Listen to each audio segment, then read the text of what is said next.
Programme एक नज़र वेख रहे सारे ही दर्शकों का निघा स्वागत। मैं हाँ जी मनप्रीत धामी। उम्मीद है कि तुसी सारे ठीक होवोगे, चढ़दी कला विच होवोगे।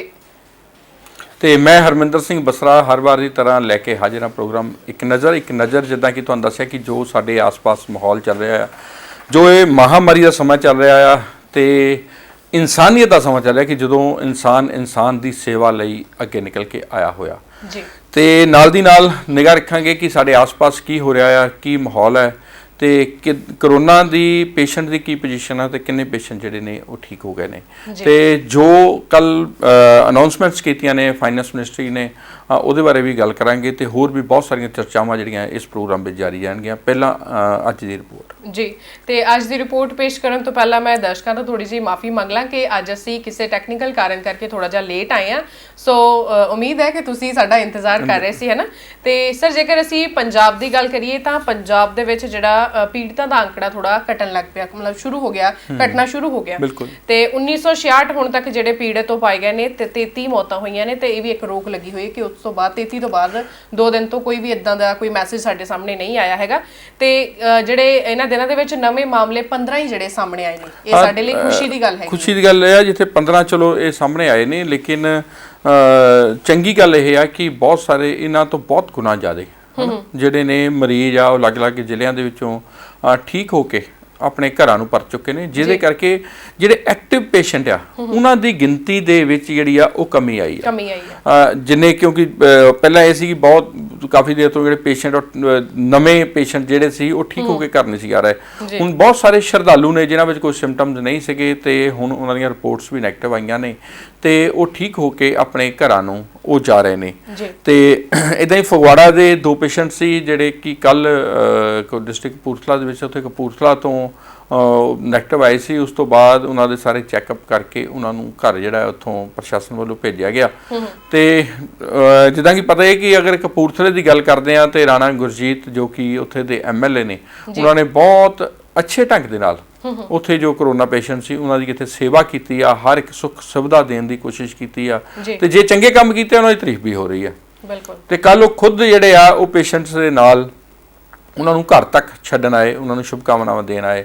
उस तो इलावा फगवाड़ा दे एमएलए बलविंदर सिंह धालीवाल जां होर जिहड़े लीडर साहिबान सी वो भी उत्थे पहुंचे, जिन्हां ने खुशी प्रगट की कि श्रद्धालु वापस ठीक होकर अपने घर रूटीन की जिंदगी दे विच आउणा वो शुरू हो गए ने। ते ਇਹ ਜਿਹੜੀਆਂ ਚੀਜ਼ਾਂ ਨੇ ਇਹ ਚੰਗੇ ਸਿੰਪਟਮਸ ਨੇ, ਬਿਲਕੁਲ ਇਹ ਚੰਗੇ ਸਿੰਪਟਮਸ ਨੇ ਜਿਹੜੀਆਂ ਚੀਜ਼ਾਂ ਸਾਨੂੰ ਦੱਸਦੀਆਂ ਨੇ।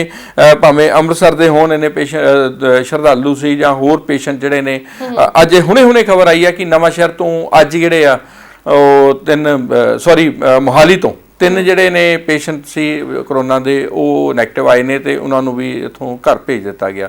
ਇਦਾਂ ਹੀ ਪੰਜਾਬ ਦੇ ਵਿੱਚ ਵੱਖ-ਵੱਖ ਥਾਂ ਤੋਂ ਜਿੱਥੇ ਪਹਿਲਾਂ ਪੇਸ਼ੈਂਟ ਵਧਣ ਦੀਆਂ ਖਬਰਾਂ ਸੀ, ਹੁਣ ਚੰਗੀ ਗੱਲ ਇਹ ਹੈ ਕਿ ਘਟਣ ਦੀਆਂ ਖਬਰਾਂ ਜਿਹੜੀਆਂ ਆਉਣ ਲੱਗ ਪਈਆਂ ਨੇ। ਪਰ ਇੱਥੇ ਸਾਡੇ ਲਈ ਇੱਕ ਇਹ ਵੀ ਸੋਚਣ ਤੇ ਵਿਚਾਰਨ ਵਾਲੀ ਗੱਲ ਹੈ ਕਿ ਜੇਕਰ ਅਸੀਂ ਇਸੇ ਹੀ ਤਰ੍ਹਾਂ ਨਿਯਮਾਂ ਦਾ ਪਾਲਣਾ ਕਰਾਂਗੇ ਤਾਂ ਅਸੀਂ ਆਉਣ ਵਾਲੇ ਦਿਨਾਂ ਦੇ ਵਿੱਚ ਵੀ ਜਿਹੜਾ ਇਹ ਅੰਕੜਾ ਇਹਨੂੰ ਇੱਥੇ ਕੰਟਰੋਲ 'ਚ ਰੱਖਾਂਗੇ। ਇਹ ਪਤਾ ਕੀ ਗੱਲ ਆ, ਇਹ ਉਹ ਚੀਜ਼ ਆ ਕਿ ਜੇ ਬਾਕੀ ਸਾਰੀਆਂ ਚੀਜ਼ਾਂ ਆਪਾਂ ਕਰੀਏ ਡਰਾਈਵਰ ਜਾਂ ਦੂਜੀਆਂ ਕਾਰ ਜਾਂ ਬੱਸ ਨੇ ਤਾਂ ਆਪਾਂ ਹੀ ਇਹਦੇ ਡਰਾਈਵਰ ਆਪਾਂ ਕਿੰਨੀ ਤੇਜ਼ ਚਲਾਉਣਾ, ਕਿੰਨੀ ਹੌਲੀ ਚਲਾਉਣਾ, ਕਿੰਨਾ ਇਹਨੂੰ ਬਚ ਕੇ ਲਿਆਉਣਾ। ਬਿਲਕੁਲ ਇਹ ਮੇਨ ਇਹਦੇ ਤੇ ਕੰਮ ਕਰਨ ਵਾਲਾ ਇਹ ਹੈ ਕਿ ਜੇ ਅਸੀਂ ਸੋਚੀਏ ਕਿ ਯਾਰ ਹੁਣ ਤਾਂ ਘਟਣ ਲੱਗ ਪਿਆ, ਹੁਣ ਤਾਂ ਕੋਈ ਰੌਲਾ ਹੀ ਹੈ ਨਹੀਂ, ਕਿੱਥੇ ਮਰਜ਼ੀ ਤੁਰੇ ਫਿਰੀਏ। ਇਹ ਦੇਖ ਲਓ ਕਿ ਆਪਾਂ ਜਿੱਦਾਂ ਪਿੱਛੇ ਜੇ ਦੇਖਿਆ ਹੀ ਆ ਕਿ ਅਗਰ ਇੱਕ ਪੇਸ਼ੈਂਟ ਸਿਰਫ ਇੱਕ ਪੇਸ਼ੈਂਟ ਕਿਸੇ ਵੀ ਵਰਕਿੰਗ ਏਰੀਆ ਦੇ ਵਿੱਚ ਆ ਜਾਂਦਾ ਆ, ਲੋਕਾਂ ਨਾਲ ਟੱਚ ਹੁੰਦਾ ਆ, ਉਹਨਾਂ ਦੇ ਟੱਚ ਦੇ ਵਿੱਚ ਆਉਂਦਾ ਆ, ਕੋਈ ਉਹਨਾਂ ਨੂੰ ਮਿਲਦਾ ਆ ਜਾਂ ਕੋਈ ਚੀਜ਼ ਕਿਤੇ ਬਾਜ਼ਾਰ ਗਿਆ ਨੂੰ ਹੋ ਸਕਦੀ ਆ, ਤਾਂ ਕਿੰਨੀ ਤੇਜ਼ੀ ਦੇ ਨਾਲ ਦੁਬਾਰਾ ਅਸੀਂ ਉਹਦੀ ਰਫ਼ਤਾਰ ਫੜ ਲਾਂਗੇ। ਤੇ ਫਿਰ ਜੇ ਇੱਕ ਵਾਰ ਰਫ਼ਤਾਰ ਫੜ ਲਓ ਫੇਰ ਛਡਾਉਣੀ ਜਿਹੜੀ ਆ ਉਹ ਮੁਸ਼ਕਿਲ ਹੋ ਜਾਣੀ। ਹੁਣ ਤਾਂ ਅਸੀਂ ਕਰਫਿਊ ਦੇ ਵਿੱਚੋਂ, ਲੋਕਡਾਊਨ ਦੇ ਵਿੱਚੋਂ ਬੜੇ ਔਖੇ ਪੀਰੀਅਡ ਦੇ ਵਿੱਚੋਂ ਲੰਘ ਰਹੇ ਹਾਂ। ਬੜਾ ਔਖਾ ਟਾਈਮ ਰਿਹਾ ਜਦੋਂ ਬਿਲਕੁਲ ਸਭ ਕੁਝ ਬੰਦ ਸੀ। ਹੁਣ ਕਈ ਚੀਜ਼ਾਂ ਖੁੱਲ੍ਹਣੀਆਂ ਸ਼ੁਰੂ ਹੋ ਗਈਆਂ ਨੇ, है ना, काम भी चलन लग पे ने, सब कुछ ठीक हो रहा है। गड्डी लीह दे उत्ते आ रही है तो कृपा करके इनू कंट्रोल दे विच रखीए आपां ते इन्हां तों बच के रहिए ताकि साडी सारी जिंदगी जिहड़ी आ रूटीन दे विच आ सके। जी ਤੇ ਤੁਸੀਂ ਵੇਖ ਰਹੇ ਹੋ ਜੀ ਪ੍ਰੋਗਰਾਮ ਇੱਕ ਨਜ਼ਰ। ਤੇ ਇਸ ਪ੍ਰੋਗਰਾਮ ਦੇ ਵਿੱਚ ਜਿਵੇਂ ਕਿ ਤੁਸੀਂ ਜਾਣਦੇ ਹੋ ਕਿ ਤੁਸੀਂ ਵੀ ਆਪਣਾ ਜਿਹੜਾ ਹਿੱਸਾ ਪਾ ਸਕਦੇ ਹੋ, ਯੋਗਦਾਨ ਪਾ ਸਕਦੇ ਹੋ ਫੋਨ ਲਾਈਨ ਦੇ ਜ਼ਰੀਏ। ਨੰਬਰ ਹੈ ਜੀ ਸਟੂਡੀਓ ਦਾ 01824 508 709, ਦੂਸਰਾ ਨੰਬਰ ਹੈਗਾ ਜੀ 01824 380 113। ਤੇ ਸਰ ਜਿਵੇਂ ਅਸੀਂ ਸਾਰੇ ਜਾਣਦੇ ਹਾਂ ਕਿ ਪੰਜਾਬ ਤੋਂ ਜਿਹੜੀ ਮਜ਼ਦੂਰ ਉਹ ਬੜੀ ਵੱਡੀ ਗਿਣਤੀ ਦੇ ਵਿੱਚ ਜਿਹੜੇ ਵਾਪਸ ਆ ਰਹੇ ਨੇ, ਉਹਨਾਂ ਦੇ ਪੰਜਾਬ ਕੀ ਸਾਰੇ ਇੰਡੀਆ ਦੇ ਵਿੱਚੋਂ ਆਪਣੇ ਆਪਣੇ ਘਰਾਂ ਨੂੰ ਜਾ ਰਹੇ ਨੇ। ਸਪੈਸ਼ਲੀ ਜੇਕਰ ਅਸੀਂ ਪੰਜਾਬ ਦੀ ਗੱਲ ਕਰੀਏ, ਪੰਜਾਬ ਤੋਂ ਬਹੁਤ ਵੱਡੀ ਗਿਣਤੀ ਵਿੱਚ ਜਿਨ੍ਹਾਂ ਨੇ ਰਜਿਸਟ੍ਰੇਸ਼ਨ ਕਰਵਾਈ ਸੀ, ਹੈ ਨਾ। ਤੇ ਚਾਹੇ ਉਹ ਲੁਧਿਆਣਾ ਦੀ ਗੱਲ ਕਰੀਏ, ਫਗਵਾੜਾ ਦੀ ਗੱਲ ਕਰੀਏ ਜਾਂ ਜਲੰਧਰ ਦੀ ਗੱਲ ਕਰੀਏ, ਬੜੀ ਕਹ ਲਓ ਕਿ ਵੱਡੀ ਸੰਖਿਆ ਦੇ ਵਿੱਚ ਜਿਹੜੇ ਮਜ਼ਦੂਰ ਆ ਉਹ ਵਾਪਸ ਜਾ ਰਹੇ ਨੇ। ਪੰਜਾਬ ਸਰਕਾਰ ਵੱਲੋਂ ਜਾਂ ਫਿਰ ਆਪਣੀ ਸਰਕਾਰ ਵੱਲੋਂ ਜਿਹੜੇ ਕਿ ਖਾਸ ਟ੍ਰੇਨਾਂ ਉਹਨਾਂ ਦੇ ਲਈ ਚਲਾਈਆਂ ਗਈਆਂ, ਖਾਸ ਟ੍ਰੇਨਾਂ ਚਲਾਈਆਂ, ਕੋਸ਼ਿਸ਼ ਕੀਤੀ ਜਾ ਰਹੀ ਹੈ ਜਿਹੜਾ ਡਿਸਟੈਂਸ ਆ ਉਹ ਬਣਿਆ ਰਵੇ, ਪ੍ਰੋਬਲਮ ਇਹ ਫੈਲੇ ਨਾ ਜੀ। ਪਰ ਜਿਹੜਾ ਇੱਕ ਖਬਰ ਸਾਹਮਣੇ ਆ ਰਹੀ ਹੈ ਕਿ ਜਦੋਂ ਉਹਨਾਂ ਮਜ਼ਦੂਰਾਂ ਨੂੰ ਬੱਸਾਂ ਦੇ ਰਾਹੀਂ, ਰੋਡਵੇਜ਼ ਦੀਆਂ ਬੱਸਾਂ ਦੇ ਰਾਹੀਂ ਜਦੋਂ ਸਟੇਸ਼ਨ ਤੇ ਪਹੁੰਚਾਇਆ ਜਾਂਦਾ ਤੇ ਬੱਸਾਂ ਦੇ ਵਿੱਚ ਬਹੁਤ ਜ਼ਿਆਦਾ ਇਕੱਠ ਜਿਹੜਾ ਉਹ ਸਾਹਮਣੇ ਆਇਆ। ਮਤਲਬ ਇੱਕ ਸੀਟ ਤੇ 3-3 4-4 ਜਾਣੇ ਬੈਠੇ, ਜਦ ਕਿ ਕਿਹਾ ਗਿਆ ਸੀ ਕਿ ਇੱਕ ਸੀਟ ਛੱਡ ਕੇ ਜਿਹੜੇ ਕਿ ਇਦਾਂ ਬੈਠਣਗੇ, ਹੈ ਨਾ, 2-2 ਜਾਣੇ। ਤੇ ਉਹ ਤੇ ਨਾਲ ਦੀ ਨਾਲ ਜਿਹੜੇ ਬੱਸਾਂ ਦੇ ਡਰਾਈਵਰ ਸੀ ਜਾਂ ਕੰਡਕਟਰ ਸੀ, ਉਹਨਾਂ ਦੇ ਕੋਲ ਨਾ ਮਾਸਕ ਸੀ, ਨਾ ਉਹਨਾਂ ਦੇ ਕੋਲ ਗਲਵਜ਼ ਸੀਗੇ, ਤੇ ਉਹਨਾਂ ਨੇ ਰੁਮਾਲ ਦੇ ਨਾਲ ਜਿਹੜੇ ਆਪਣੇ ਫੇਸ ਉਹ ਕਵਰ ਕੀਤੇ ਹੋਏ ਸੀ। ਇਸ ਤੇ ਜਦੋਂ ਪ੍ਰਸ਼ਾਸਨ ਤੇ ਜਿਹੜਾ ਸਵਾਲ ਚੁੱਕਿਆ ਗਿਆ ਤਾਂ ਨਾਲ ਦੀ ਨਾਲ ਜਿਹੜੇ ਰੋਡਵੇਜ਼ ਦੇ ਜੀਐਮ ਹੈਗੇ ਆ, ਉਹਨਾਂ ਨੇ ਕਿਹਾ ਕਿ ਅਸੀਂ 40,000 ਰੁਪਇਆ ਖਰਚਿਆ ਮਾਸਕ ਤੇ, ਗਲਵਜ਼ ਤੇ, ਸੈਨੀਟਾਈਜ਼ਰ ਤੇ, ਹਨਾ। ਉਹ ਗਏ ਕਿੱਥੇ? ਤੁਸੀਂ ਇਹ ਦੇਖੋ, ਉਹ ਇੰਨੇ ਇਕੱਠ ਦੇ ਵਿੱਚ ਜਾ ਰਹੇ ਨੇ ਮਜ਼ਦੂਰ, ਕੋਈ ਇੱਕ ਵੀ ਪੋਜ਼ਿਟਿਵ ਹੋਇਆ ਤਾਂ ਕਿੱਥੇ ਇਹ ਗਿਣਤੀ ਜਾਣੀ ਹੈ? ਅਸੀਂ ਇਹ ਸੋਚਦੇ ਕਿ ਉਹ ਪੰਜਾਬ ਤੋਂ ਬਾਹਰ ਜਾ ਰਹੇ ਨੇ, ਉਹ ਕਿਤੇ ਵੀ ਜਾ ਰਹੇ ਨੇ, ਹੈ ਤਾਂ ਸਾਡੇ ਦੇਸ਼ ਦਾ ਹਿੱਸਾ ਨੇ, ਜੀ। ਦੇਸ਼ ਤੋਂ ਬਾਹਰ ਵੀ ਜਾਣਾ ਹੋਵੇ, ਇਨਸਾਨੀਅਤ ਹੈ ਨਾ, ਬੇਸ਼ੱਕ ਬਾਹਰ ਵੀ ਜਾਣਾ ਹੋਵੇ, ਤੇ ਉਹ ਜਿਹੜਾ ਨੁਕਸਾਨ ਹੈ ਉਹ ਸਾਡਾ ਵੀ ਨਾਲ ਹੀ ਹੋਣਾ। ਇਹ ਮਨਪ੍ਰੀਤ ਗੱਲ ਹੈਗੀ ਇਦਾਂ ਕਿ ਬੜਾ ਕਹਿਣਾ ਸੌਖਾ ਆ ਕਿ ਸੋਸ਼ਲ ਡਿਸਟੈਂਸ ਮੇਨ ਕਰੋ, ਆ ਕਰੋ, ਉਹ ਕਰੋ, ਲੇਕਿਨ ਜਿਹੜੇ ਮਜ਼ਦੂਰ ਘਰ ਨੂੰ ਜਾਣ ਦੀ ਕਾਹਲੀ ਆ, ਮੈਂ ਕਹਿੰਦਾ ਤੁਸੀਂ ਉਹਨਾਂ ਨੂੰ ਇੱਕ ਟਰੱਕ ਦੇ ਦਿਓ, ਤੇ ਉਹ ਟਰੱਕ ਦੇ ਵਿੱਚ ਜੇ ਬੱਸ ਦੇ ਵਿੱਚ ਜੇ 52 ਬੰਦੇ ਦੀ ਤੇ ਟਰੱਕ ਵਿੱਚ ਜੇ 100 ਬੰਦੇ ਦੀ ਜਗ੍ਹਾ ਹੈ ਤਾਂ ਡਬਲ ਟ੍ਰਿਪਲ ਹੋ ਜਾਣਗੇ ਕਿ ਛੱਤਾਂ ਤੱਕ ਜਿਹੜੀਆਂ ਆ ਉਹਦੀਆਂ ਭਰ ਜਾਣਗੀਆਂ, ਇੰਨੇ ਕਾਹਲੇ ਨੇ ਜਾਣ ਨੂੰ। ਉਹ ਠੀਕ ਆ ਕਿ ਕੰਟਰੋਲ ਕਰਨਾ ਬੜਾ ਮੁਸ਼ਕਲ ਆ ਇਸ ਚੀਜ਼ ਦੇ ਉੱਤੇ, ਹਨਾ। ਇਸੇ ਕਰਕੇ ਉਹ ਬੱਸਾਂ ਦੇ ਵਿੱਚ ਕੋਈ ਕੁਛ ਕਹੀ ਚੱਲੇ, ਜਿੰਨਾ ਮਰਜ਼ੀ ਆਪਾਂ ਟ੍ਰੇਨ ਦੇ ਵਿੱਚ ਵੀ ਸੋਸ਼ਲ ਡਿਸਟੈਂਸ ਦੀ ਗੱਲ ਕਰੀ ਚੱਲੀਏ, ਲੇਕਿਨ ਫਿਰ ਵੀ ਪ੍ਰੋਪਰ ਜਿਹੜਾ ਆ ਉਹ ਮੈਨੇਜ ਨਹੀਂ ਹੋ ਸਕਦਾ, ਨਾ ਹੀ ਹੁੰਦਾ ਆ ਜੀ। ਠੀਕ ਆ, ਉਹ ਕੋਸ਼ਿਸ਼ ਕੀਤੀ ਜਾਂਦੀ ਹੈ। ਇਸੇ ਕਰਕੇ ਜਿਹੜੀਆਂ ਬੱਸਾਂ ਵੀ ਆ ਉਹ ਕਿੰਨਾ ਰੋਕ ਲੈਣਗੇ ਕਿਸੇ ਨੂੰ ਭਰਨ ਤੋਂ, ਉਹਨਾਂ ਨੇ ਧੱਕੇ ਨਾਲ ਵੀ ਚੜ੍ਹਦੇ ਆ, ਸਭ ਕੁਝ ਹੁੰਦਾ, ਨਹੀਂ ਤਾਂ ਫਿਰ ਉੱਥੇ ਮਾਹੌਲ ਖਰਾਬ ਹੁੰਦਾ ਆ, ਬਹੁਤ ਕੁਛ ਉਹਨਾਂ ਨੂੰ ਦੇਖਣਾ ਪੈਂਦਾ। ਬਿਲਕੁਲ। ਫਗਵਾੜੇ ਦੀ ਗੱਲ ਕਰਦੇ ਆ, ਸਾਨੂੰ ਹੁਣੇ ਰਿਪੋਰਟ ਆਈ ਸੀ ਕਿ ਉੱਥੇ ਮੈਡੀਕਲ ਕਰਾਉਣ ਲਈ ਜਿਹੜੇ ਇਹਨਾਂ ਨੂੰ ਜਾਣਾ ਪੈਂਦਾ ਆ ਮਜ਼ਦੂਰ, ਹਨ ਫਗਵਾੜਾ ਸਿਵਲ ਹਸਪੀਟਲ। ਹਾਂਜੀ, ਮੈਂ ਸਵੇਰੇ ਦੇਖਿਆ ਬਹੁਤ ਬਾਹਰ ਤੱਕ ਲੰਬੀਆਂ ਲਾਈਨਾਂ ਲੱਗੀਆਂ, ਲਾਈਨਾਂ ਹੀ ਨਹੀਂ, 3-3 400 ਬੰਦਾ ਉੱਥੇ ਇਕੱਠਾ ਹੋ ਕੇ ਖੜਾ ਆ। ਕੋਈ ਉੱਥੇ ਕਾਨੂੰਨ ਦੀ ਪਾਲਣਾ ਨਹੀਂ ਕੀਤੀ ਜਾ ਰਹੀ, ਕਿਸੇ ਚੀਜ਼ ਦੀ ਕੋਈ ਪਾਲਣਾ ਨਹੀਂ ਕੀਤੀ ਜਾ ਰਹੀ। ਫਿਰ ਕੋਈ ਸੀਨੀਅਰ ਡਾਕਟਰ ਉੱਥੇ ਗੱਲ ਕਰਨ ਨੂੰ ਤਿਆਰ ਨਹੀਂ ਹੈਗਾ, ਜੋ ਕਿ ਬਾਕੀ ਸ਼ਹਿਰਾਂ ਦੇ ਵਿੱਚ ਓਪਨ ਜਿਹੜੀਆਂ ਗਰਾਊਂਡ ਸੀਗੀਆਂ ਉੱਥੇ ਲਿਜਾ ਕੇ ਜਾਂ ਪੈਲਸ ਦੇ ਵਿੱਚ ਲਿਜਾ ਕੇ ਉਹਨਾਂ ਦੀ ਸਕਰੀਨਿੰਗ ਵਗੈਰਾ ਜਿਹੜੀ ਆ ਉਹ ਕੀਤੀ ਗਈ, ਡਾਕਟਰੀ ਕੀਤੀ ਗਈ, ਤਾਂ ਕਿ ਉਹ ਆਪਣਾ ਚੈੱਕਅਪ ਕਰਾ ਕੇ ਰਿਪੋਰਟ ਲੈ ਕੇ ਘਰ ਨੂੰ ਜਿਹੜੇ ਆ ਉਹ ਜਾ ਸਕਣ। ਇਸ ਕਰਕੇ ਸਾਰਾ ਸਿਸਟਮ ਜਿਹੜਾ ਆ ਕਹਿਣਾ ਆ ਸੌਖਾ ਆ। ਤੁਸੀਂ ਇੱਕ ਹੋਰ ਬੜੀ ਮਾੜੀ ਖਬਰ ਜਿਹੜੀਆਂ ਆਈਆਂ ਨੇ, ਜਿਹੜੇ ਇੱਥੋਂ ਮਜ਼ਦੂਰ ਕਿੰਨੀ ਆਸ ਦੇ ਨਾਲ ਆਪਣੇ ਘਰਾਂ ਵੱਲ ਨੂੰ ਜਾ ਰਹੇ ਨੇ, ਬਿਲਕੁਲ, ਹੈਨਾ, ਪੈਦਲ ਜਾ ਰਹੇ ਨੇ, ਕਿੰਨੇ ਔਖੇ ਹੋ ਕੇ ਜਾ ਰਹੇ ਨੇ। ਉਹ ਮਜ਼ਦੂਰ ਇੱਥੋਂ ਪੰਜਾਬ ਤੋਂ ਤੁਰ ਕੇ ਪੈਦਲ ਜਾ ਰਹੇ ਸੀ ਤੇ ਯੂਪੀ ਦੇ ਵਿੱਚ ਉਹਨਾਂ ਦਾ ਐਕਸੀਡੈਂਟ ਹੋ ਗਿਆ, 6 ਜਣਿਆਂ ਨੂੰ ਬੱਸ ਨੇ ਕੁਚਲ ਦਿੱਤਾ। ਤੇ ਇਸ ਤੋਂ ਇਲਾਵਾ ਇੱਕ ਕੱਲ ਟਰੱਕ ਤੇ ਬੱਸ ਦਾ ਐਕਸੀਡੈਂਟ ਹੋ ਗਿਆ, ਉਹਦੇ 'ਚ ਮਜ਼ਦੂਰ ਘਰਾਂ ਨੂੰ ਜਾ ਰਹੇ ਨੇ, ਉੱਥੇ ਵੀ ਉਹਨਾਂ ਦੀ ਡੈਥ ਹੋ ਗਈ ਆ। ਕਿੰਨੀ ਆਸ ਦੇ ਨਾਲ ਤੁਰਦੇ ਨੇ ਨਾ, ਕਿੰਨੇ ਉਹਨਾਂ ਦੇ ਘਰ ਦੇ ਡੀਕਦੇ ਨੇ ਕਿ ਸਾਡੇ ਉੱਥੋਂ ਰਿਸ਼ਤੇ ਦੂਜੇ ਬੱਚੇ ਤੁਰੇ ਹੋਏ ਨੇ, ਵਿਦੇਸ਼ੀਆਂ ਵਾਲਾ ਹਾਲ ਹੁੰਦਾ ਜਿੱਦਾਂ ਅਸੀਂ ਆਪਣੇ ਪਰਿਵਾਰਿਕ ਮੈਂਬਰਾਂ ਨੂੰ ਵਿਦੇਸ਼ਾਂ ਤੋਂ ਇੱਧਰ ਵਾਪਸ ਜਦੋਂ ਆਉਂਦੇ ਉਹ ਡੀਕਦੇ, ਉਸੇ ਤਰ੍ਹਾਂ ਉਹਨਾਂ ਦੇ ਲਈ ਵੀ ਇਹ ਵਿਦੇਸ਼ ਹੀ ਆ ਨਾ, ਕਿਉਂਕਿ ਉਹ ਆਪਣਾ ਘਰ ਛੱਡ ਕੇ ਕੰਮਕਾਰ ਦੇ ਲਈ ਦੂਰ ਆਉਂਦੇ, ਆਪਣੇ ਪਰਿਵਾਰ ਤੋਂ ਦੂਰ ਆਉਂਦੇ, ਬੜੀ ਆਸ ਦੇ ਨਾਲ ਜਿਹੜੇ ਉਹ ਆਏ ਸੀ। ਪਰ ਉਹਨਾਂ ਨੂੰ ਜਿਹੜੀ ਉਹਨਾਂ ਦੀ ਆਸ ਤੇ ਪਾਣੀ ਫਿਰ ਗਿਆ ਤਾਂ ਉਹਨਾਂ ਨੂੰ ਵਾਪਸ ਹਾਲਾਤਾਂ ਦੇ ਕਾਰਨ ਜਿਹੜਾ ਜਾਣਾ ਪਿਆ, ਉਹਨਾਂ ਨੂੰ ਵਾਪਸ ਜਾਣਾ ਪੈ ਗਿਆ। ਹਾਂ, ਤੇ ਉਹ ਵੀ ਦੇਖ ਲਓ ਕਿ ਕਿੰਨੀ ਆਸ ਹੋਣੀ ਉਹਨਾਂ ਦੇ ਘਰਦਿਆਂ ਨੇ ਕਿ ਸਾਡੇ ਬੱਚੇ ਉੱਥੇ ਤੁਰੇ ਹੋਏ ਨੇ, 1-2 ਦਿਨਾਂ ਵਿੱਚ ਪਹੁੰਚ ਜਾਣਗੇ। ਤੇ ਪਰ ਜਦੋਂ ਦੀ ਮਾੜੀ ਖਬਰ ਆਉਂਦੀ ਆ, ਕਿੰਨੀਆਂ ਮਾਵਾਂ ਦਾ ਦਿਲ ਜਿਹੜਾ ਆ ਉਹ ਟੁੱਟਿਆ ਹੋਏਗਾ। ਤੁਸੀਂ ਦੇਖੋ ਕਿੰਨੇ ਹੌਸਲੇ ਦੇ ਨਾਲ ਉਹ ਪੈਦਲ ਚੱਲ ਕੇ ਗਏ, ਹਨਾ। ਜਦੋਂ ਧੁਰ ਪਹੁੰਚਣ ਵਾਲੇ ਹੋਏ ਤਾਂ ਇਦਾਂ ਦਾ ਜਿਹੜਾ ਹਾਦਸਾ ਵਾਪਰ ਜਾਣਾ ਬੜਾ ਹੀ ਚਿੰਤਾ ਦਾ ਜਿਹੜਾ ਵਿਸ਼ਾ ਹੈ। ਤੇ ਇੱਕ ਹੋਰ ਆਈ ਸੀ ਲੁਧਿਆਣਾ ਤੋਂ, ਉੱਥੇ ਇੱਕ ਟਾਇਰ ਫੈਕਟਰੀ ਵਿੱਚ ਕੰਮ ਕਰਦੇ ਜਿਹੜੇ ਸੀ 5 ਮਜ਼ਦੂਰ, ਹਨਾ, ਉਹ ਪੋਜ਼ਿਟਿਵ ਹੋ ਗਏ। ਹੁਣ ਹਜੇ ਫੈਕਟਰੀਆਂ ਖੁੱਲੀਆਂ ਨੇ, ਜੇ ਇਦਾਂ ਦੀਆਂ ਖਬਰਾਂ ਆਉਣ ਲੱਗ ਜਾਣੀਆਂ ਤਾਂ ਕਿਤੇ ਨਾ ਕਿਤੇ ਕਾਨੂੰਨ ਫੇਰ ਸਖਤ ਹੋ ਜਾਂਦਾ ਆ, ਤੇ ਫੈਕਟਰੀਆਂ ਅਗਰ ਬੰਦ ਹੁੰਦੀਆਂ ਨੇ ਤਾਂ ਕੰਮ ਨਹੀਂ ਚੱਲਦੇ। ਇਸ ਕਰਕੇ ਬਹੁਤ ਚੀਜ਼ਾਂ ਦਾ ਖਿਆਲ ਰੱਖ ਕੇ ਜਿਹੜਾ ਆ ਉਹ ਫੈਕਟਰੀਆਂ ਚਲਾਉਣੀਆਂ ਪੈਣਗੀਆਂ, ਕੰਮ ਜਿਹੜੇ ਆਪਣੇ ਚਲਾਉਣੇ ਪੈਣਗੇ। ਜਿਹੜੀਆਂ ਦੁਕਾਨਾਂ ਨੇ ਆਪਾਂ ਬਾਜ਼ਾਰ ਦੀ ਗੱਲ ਕਰਦੇ ਹਾਂ, ਬਾਜ਼ਾਰਾਂ ਦਾ ਅਸੀਂ ਹਾਲਾਤ ਦੇਖੇ ਨੇ, ਸਾਡੇ ਕੋਲ ਅਲੱਗ-ਅਲੱਗ ਥਾਂ ਤੋਂ ਵੀਡੀਓਜ਼ ਆ ਰਹੀਆਂ ਨੇ ਕਿ ਇੰਨਾ ਰਸ਼ ਆ ਕਿ ਕੋਈ ਮੈਂ ਕਹਿੰਦਾ ਰਹਿ ਹੀ ਨਹੀਂ ਸਕਦਾ ਕਿ ਵੀ ਸੋਸ਼ਲ ਡਿਸਟੈਂਸ ਰੱਖ ਲਈਏ ਜਾਂ ਹੋਰ ਰਹਿ ਲਈਏ। ਇੰਨਾ ਭੀੜੇ ਬਾਜ਼ਾਰ ਨੇ, ਇੰਨੀ ਦੁਨੀਆ ਤੁਰੀ ਫਿਰਦੀ ਹੈ, ਇੱਕ ਦੂਜੇ ਵਿੱਚ ਵੱਜ ਕੇ ਤੁਰੀ ਫਿਰਦੀ ਹੈ। ਕਿਸੇ ਤੋਂ ਜਦੋਂ ਇਦਾਂ ਦਾ ਕੁਝ ਵੀ ਨਹੀਂ ਸੀਗਾ, ਨਾਰਮਲ ਅਸੀਂ ਆਪਣੀ ਜ਼ਿੰਦਗੀ ਜੀ ਰਹੇ ਸੀ, ਮੈਨੂੰ ਲੱਗਦਾ ਉਦੋਂ ਰਸ਼ ਬਹੁਤ ਘੱਟ ਸੀ। ਜੇਕਰ ਅਸੀਂ ਫਗਵਾੜੇ ਦੀ ਗੱਲ ਕਰੀਏ, ਹੁਣ ਪਤਾ ਨਹੀਂ ਕਿਉਂ ਅਸੀਂ ਸਾਰਾ ਕੁਝ ਇੱਕ ਦਿਨ ਦੇ ਵਿੱਚ ਖਰੀਦਣ ਤੁਰੇ ਹੋਏ ਆ। ਪਰ ਆਮ ਦੁਕਾਨਦਾਰਾਂ ਨਾਲ ਜੋ ਸਾਡੀ ਗੱਲ ਹੋਈ ਆ, ਉੱਥੇ ਗਾਹਕ ਜਿਹੜੇ ਖਰੀਦਣ ਵਾਲੇ ਨੇ ਉਹ ਘੱਟ ਨੇ। ਉਹ ਕਹਿੰਦੇ ਸਾਡੀ ਰੂਟੀਨ ਦੇ ਨਾਲੋਂ ਸੇਲ ਬਹੁਤ ਘਟੀ ਆ, 30% ਰਹਿ ਗਈ, 40% ਰਹਿ ਗਈ ਜਾਂ 50% ਰਹਿ ਗਈ, ਲੇਕਿਨ ਰਸ਼ ਜਿਹੜਾ ਹੈ ਉਹ ਜ਼ਿਆਦਾ। ਰਸ਼ ਕਿਉਂ ਰਸ਼ ਕੀ ਲੋਕੀ ਅੰਦਰ ਬੈਠੇ ਅੱਕ ਗਏ ਆ, ਇਸ ਕਰਕੇ ਸੜਕਾਂ ਦੇ ਉੱਤੇ ਦੌੜੇ ਫਿਰਦੇ ਨੇ, ਹਨਾ। ਇਹ ਕਈ ਚੀਜ਼ਾਂ ਜਿਹੜੀਆਂ ਨੇ ਉਹ ਗੌਰ ਕਰਨ ਵਾਲੀਆਂ ਨੇ। ਸਾਨੂੰ ਆਪਣੇ ਆਪ ਵਿੱਚ ਦੇਖਣਾ ਚਾਹੀਦਾ ਕਿ ਆਪਾਂ ਇਹ ਕੰਮਾਂ ਦੇ ਵਿੱਚ ਨਾ ਪਈਏ ਤੇ ਉਹਨੂੰ ਜੀ। ਜਿੱਦਾਂ ਅਸੀਂ ਗੱਲ ਕਰ ਰਹੇ ਹਾਂ ਕਿ ਜਿਹੜਾ ਕਰੋਨਾ ਦਾ ਪ੍ਰਕੋਪ ਆ ਪੰਜਾਬ ਦੇ ਵਿੱਚ ਘਟ ਰਿਹਾ, ਪਰ ਇੱਥੇ ਇਹ ਵੀ ਦੱਸਦੇ ਜਾਈਏ ਕਿ ਜਿਹੜਾ ਜਲੰਧਰ ਤੇ ਲੁਧਿਆਣਾ ਦੇ ਵਿੱਚ ਇਹਦੀ ਹਜੇ ਰੋਕ ਪੂਰੀ ਤਰ੍ਹਾਂ ਨਹੀਂ ਹੋਈ ਆ। ਜਲੰਧਰ ਦੇ ਵਿੱਚ ਵੀ ਜਿਹੜੀਆਂ ਕੱਲ 2 ਲੇਡੀਜ਼ ਪੋਜ਼ਿਟਿਵ ਆਈਆਂ ਨੇ, ਤੇ ਨਾਲ ਦੀ ਨਾਲ ਲੁਧਿਆਣਾ ਦੇ ਵਿੱਚ ਜਿਵੇਂ ਤੁਸੀਂ ਗੱਲ ਕੀਤੀ 5 ਮਜ਼ਦੂਰ ਜਿਹੜੇ ਪੋਜ਼ਿਟਿਵ ਆਏ ਨੇ, ਤੇ 4 ਜਿਹੜੇ ਪੀੜਤ ਆ ਉਹ ਕੱਲ ਪਾਏ ਗਏ ਸੀ, ਤੇ ਅੱਜ ਵੀ ਜਿਹੜੇ 3 ਤੋਂ 4 ਪੀੜਤ ਆ ਜਿਹੜੇ ਉਹ ਪਾਏ ਗਏ ਆ। ਲੁਧਿਆਣਾ ਦੇ ਵਿੱਚ ਇਹਦੇ ਤੇ ਜਿਹੜਾ ਕੰਟਰੋਲ ਹਜੇ ਤੱਕ ਉਹ ਨਹੀਂ ਹੋ ਸਕਿਆ। ਲੁਧਿਆਣਾ ਵੀ ਸਾਡੇ ਨੇੜੇ ਆ ਤਾਂ ਜਲੰਧਰ ਵੀ ਸਾਡੇ ਨੇੜੇ, ਸੋ ਇਸ ਕਰਕੇ ਅਸੀਂ ਵੀ ਖਤਰੇ ਦੇ ਅੰਦਰ ਹੀ। ਹਾਂਜੀ, ਖਤਰੇ ਦੇ ਅੰਦਰ, ਬਿਲਕੁਲ ਸਹੀ ਗੱਲ ਆ। ਤੇ ਬਾਕੀ ਜਿਹੜਾ ਸੀ ਕਿ ਜਿੱਥੇ ਆਪਾਂ ਨੂੰ ਇਹਦੇ ਤੇ ਕੰਟਰੋਲ ਕਰਨਾ ਪਏਗਾ, ਆਪਣੇ ਬਿਜ਼ਨਸ ਨੂੰ ਧਿਆਨ 'ਚ ਰੱਖਣਾ ਪਏਗਾ। ਹਜੇ ਵੀ ਬਹੁਤ ਸਾਰੇ ਬਿਜ਼ਨਸ ਜਿਹੜੇ ਨੇ ਹਨਾ ਉਹ ਬੰਦ ਪਏ ਨੇ। ਮਤਲਬ ਜਿੱਦਾਂ ਸੈਲੂਨ ਲੈ ਲਓ, ਆਈਲੈਟ ਸੈਂਟਰ ਲੈ ਲਓ, ਜਿਮ ਵਾਲਿਆਂ ਦਾ ਵੀ ਅਸੀਂ ਦੁੱਖ ਦਰਦ ਸੁਣਿਆ ਹਨਾ। ਸਕੂਲ ਵੀ ਬੰਦ ਹੈ, ਸਕੂਲ ਬਹੁਤ ਕਸੂਤੇ ਫਸੇ ਹੋਏ ਨੇ।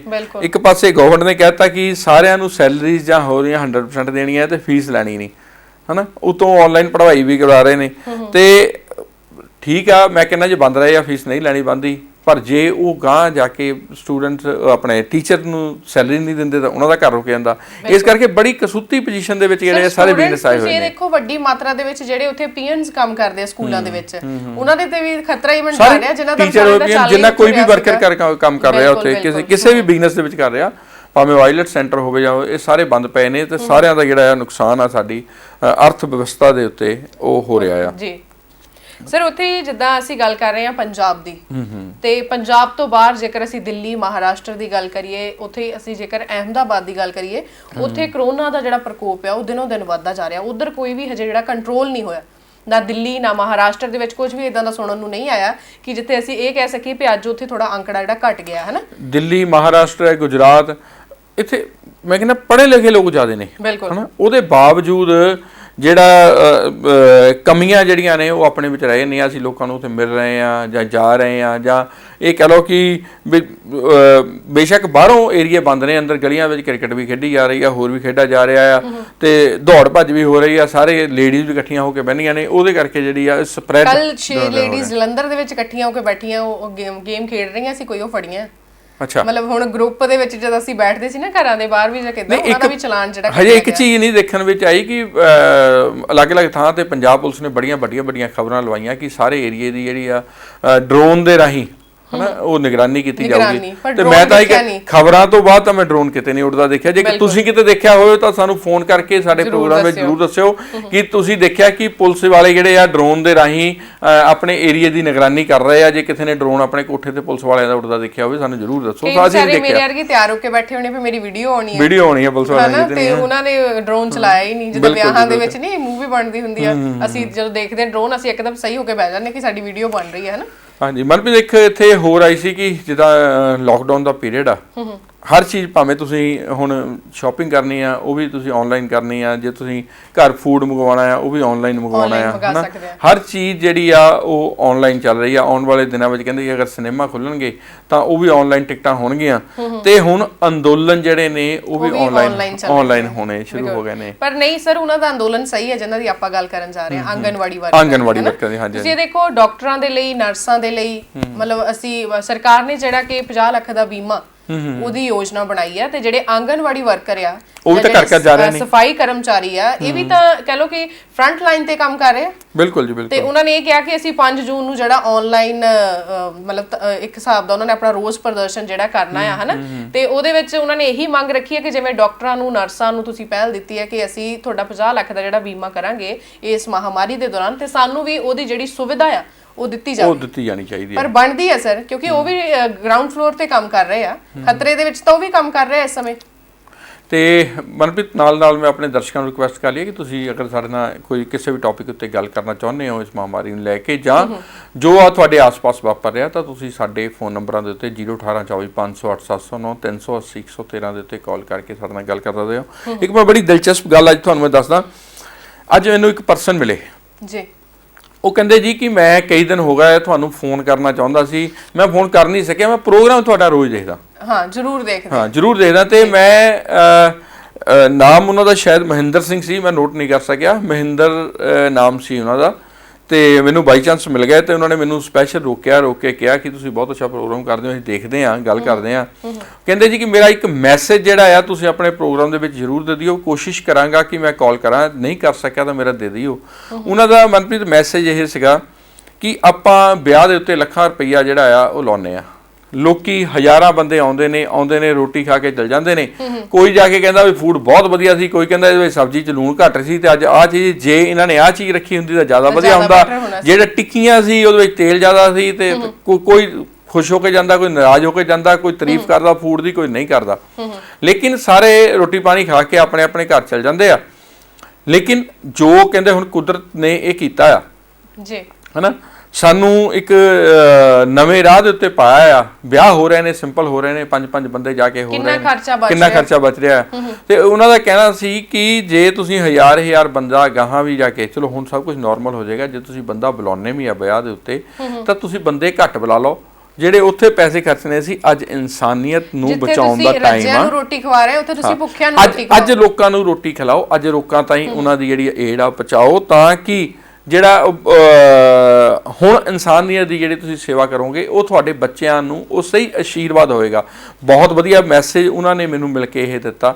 ਫਿਰ ਉਹਨਾਂ ਨੇ ਕਿਹਾ ਕਿ ਇਹ ਪ੍ਰਕੋਪ ਜਿਹੜਾ ਆ, ਇਹ ਚੀਜ਼ਾਂ ਉਹਨਾਂ ਦੀ ਸੋਚ ਅਨੁਸਾਰ ਤਾਂ ਵੱਧਦੀਆਂ ਆ ਕਿ ਅਸੀਂ ਧੀਆਂ ਨੂੰ ਕੁੱਖ ਦੇ ਵਿੱਚ ਮਾਰ ਦਿੰਦੇ ਆ, ਜੰਮਦੀਆਂ ਨੂੰ ਮਾਰ ਦਿੰਦੇ ਆ, ਜਾਂ ਦਾਜ ਦਹੇਜ ਦੇ ਲਈ ਮਾਰ ਦਿੰਦੇ ਆ।